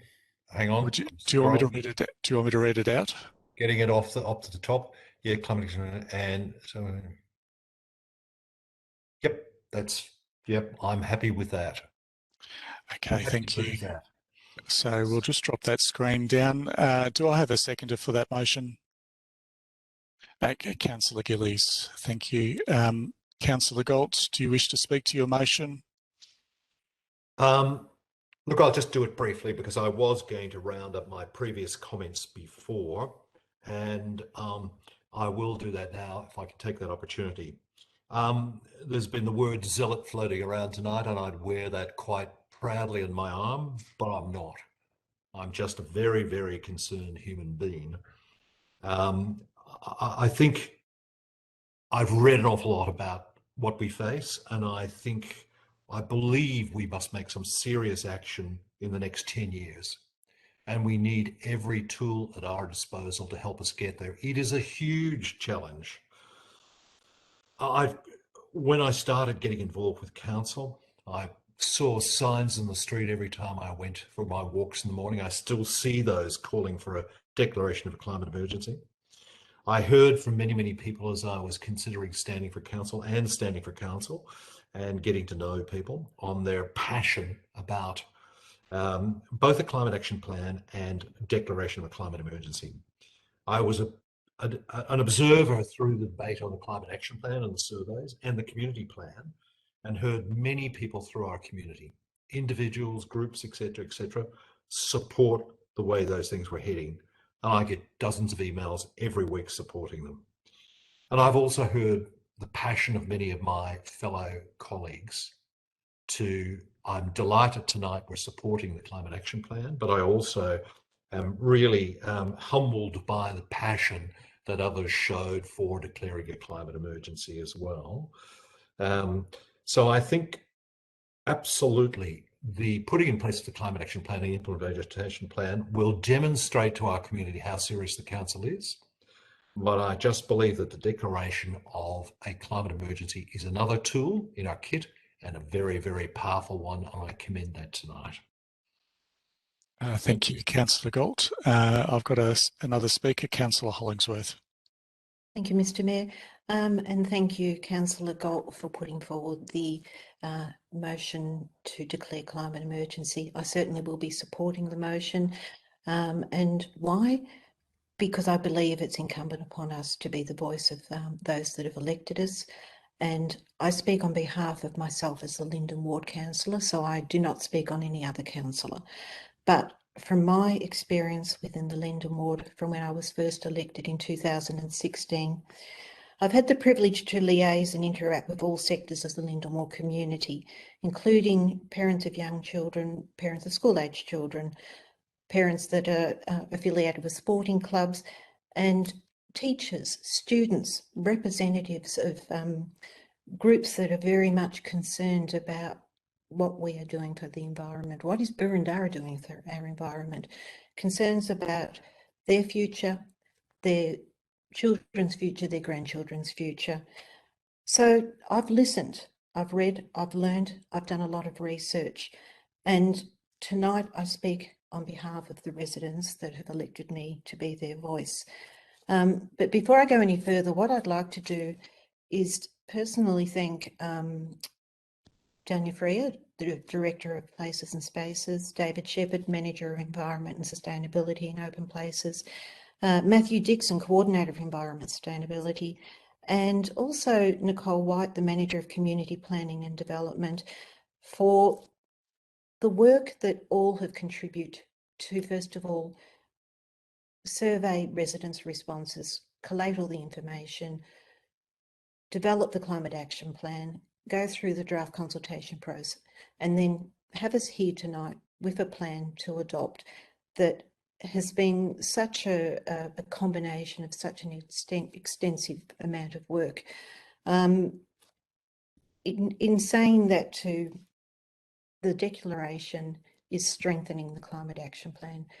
To declare climate emergency is not necessarily putting any burden on Boroondara Council. It's just strengthening the merits of the action plan and acknowledging what the residents have spoken to us about. When I look at the recent draft Boroondara Community Plan refresh that reflects this council term as we were elected in 2020 or re-elected in 2020, one of the main components expressed by our community is saying that they want council to consider in planning, deliver and partnership and advocacy. They expressed a desire to ensure that the features we enjoy in Boroondara are protected and enhanced for future generations. The community were clear that we need to care for our environment, support sustainability and have a robust response to climate change. Now that is the vision statement of the draft Boroondara Community Plan. I also just want to talk briefly about over the last 2 years, I have attended a plethora of events, forums and read a very huge amount of research. I watched a documentary put forward by David Attenborough in 2020 and it was called A Life on Our Planet, released on Netflix. Now, David Attenborough at 93 showed the chronological journey of his life. Just in his 93 years of life, how much our planet has been impacted through devastation of climate, through erosion, through toxins in our community, through actions that we have done, that there hasn't been any accountability to regenerate, to revitalise, to reinstate. That damage has been done, but it's now up to us as a community, as a society, to do what we can to help heal and regenerate. And it starts here in Boroondara for us, and this is what our residents have been asking us to do. There's been so many other programs and forums, but recently on the 26th of August, the Australian Institute of Company Directors launched an Australian chapter of the Climate Governance Initiative in response to the latest Director Sentiment Index, which reflects Australia but globally as well. And one of the three biggest challenges that we fight, that we face, is climate change, the risk to the environment that we love. World Health Organization on the 22nd of this month released a report about air quality and saying that along with climate change, air quality is one of the biggest threats to human life because of the impacts on our climate. As a Boroondara delegate on the Municipal Association of Victoria, all the forums I've been to have focused on two key issues over the last 12 months. Councillor Hollingsworth, we're getting over the 3-minute mark.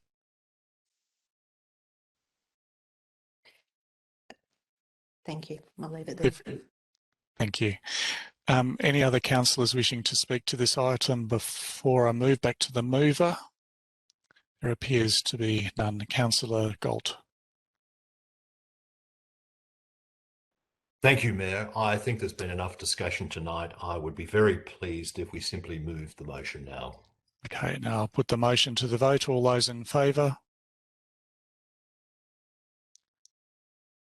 Those against? Declare that motion carried. Division's been called, so we'll need to cast that vote again. So all those in favour, and if you can hold your hands up so I can read your names out. I have Councillor Galt, Councillor Gillies, Councillor Hollingsworth, Councillor Radis, Councillor Biggar, Councillor Franco, myself, Councillor Thompson. Those against? We've got Councillor Park, Councillor Watson, Councillor Sinfield, Councillor Stavro. Declare that motion carried. Thank you, councillors. We'll move on to our next item of business tonight, which is general business. Councillors, are there any items of general business this evening? Councillor Addis. Thank you, Mr. Mayor. I'm seeking to move a condolence motion for former Councillor Dick Menting. Thank you. Thank you, Councillor Addis. We might see if we can get that up on the screen.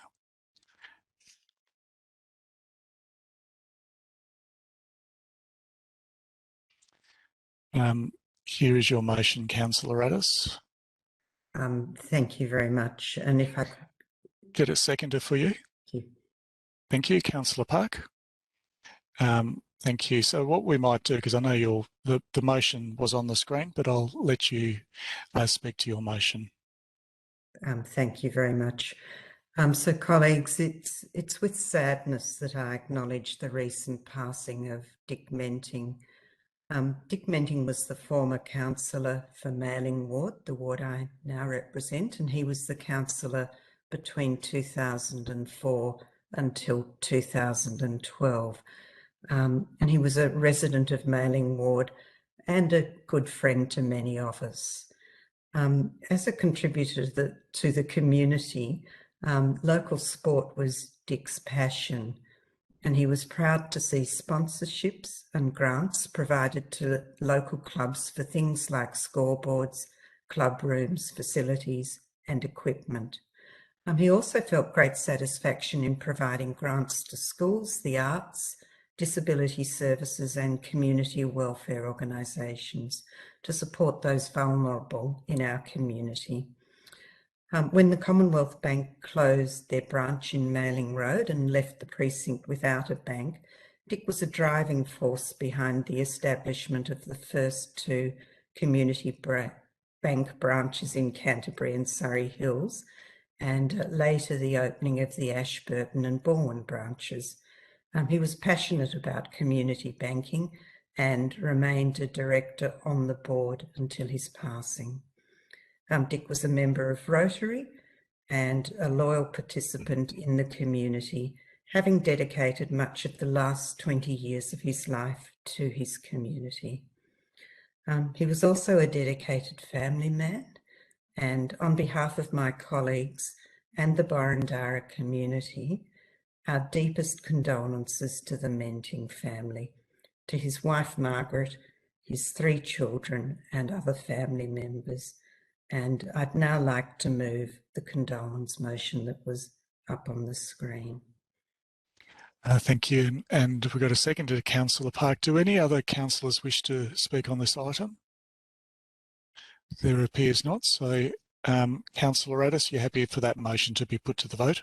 I am, thanks. Councillors, I put that motion to the vote. All those in favour? I declare that carried unanimously. Thank you, councillors. Just bear with me 1 second, councillors.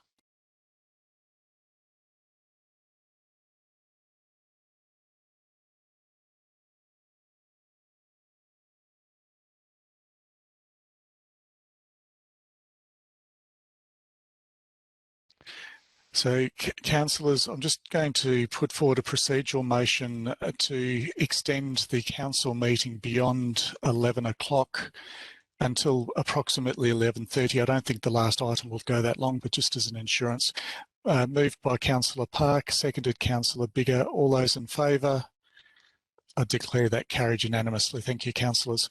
So we'll move on to the next item, which is urgent business. Are there any items of urgent business this evening? There appears to be none. So we move on to item 10, which is confidential business, which is item 10.1, the Hawthorn Malvern Hockey Centre. Councillors, I'm in search of a motion to moving the following motion. 1, that in accordance with section 66(1) and 66(2)(a) of the Local Government Act 2020, the meeting is closed to the members of the public for the consideration of the agenda item titled the Hawthorn Malvern Hockey Centre. And 2, the agenda item is confidential information for the purposes of Section 3(1) of the Local Government Act 2020 because it is private commercial information, being information provided by a business, commercial or financial undertaking that relates to trade secrets, or if released would unreasonably expose the business, commercial or financial undertaking to disadvantage in accordance with Section 3(1)(g). Councillors, I'm in search of a motion. Councillor Sinfield, seconded Councillor Park. All those in favour? I declare the motion carried. So to members who are watching tonight, the live stream will cease for confidential business and we'll reopen the meeting at the conclusion of this discussion. Thank you, everyone. Councillors, I'm in search of a motion to reopen the council meeting to the public. Well, I didn't see whose hand came up first. So I'm just going to go Councillor Addis, seconded Councillor Sinfield. I'll put that motion to the vote. All those in favour? I declare that carried unanimously. Thank you, councillors. So to the members of the community watching tonight's proceedings, welcome back to the live streaming of the council meeting. This is the end of the council business for this evening. Before I close the meeting, I thank you for everyone who's joined us this evening to watch. Please stay in good health. And I declare the council meeting closed at 11:11 p.m. Thank you, councillors.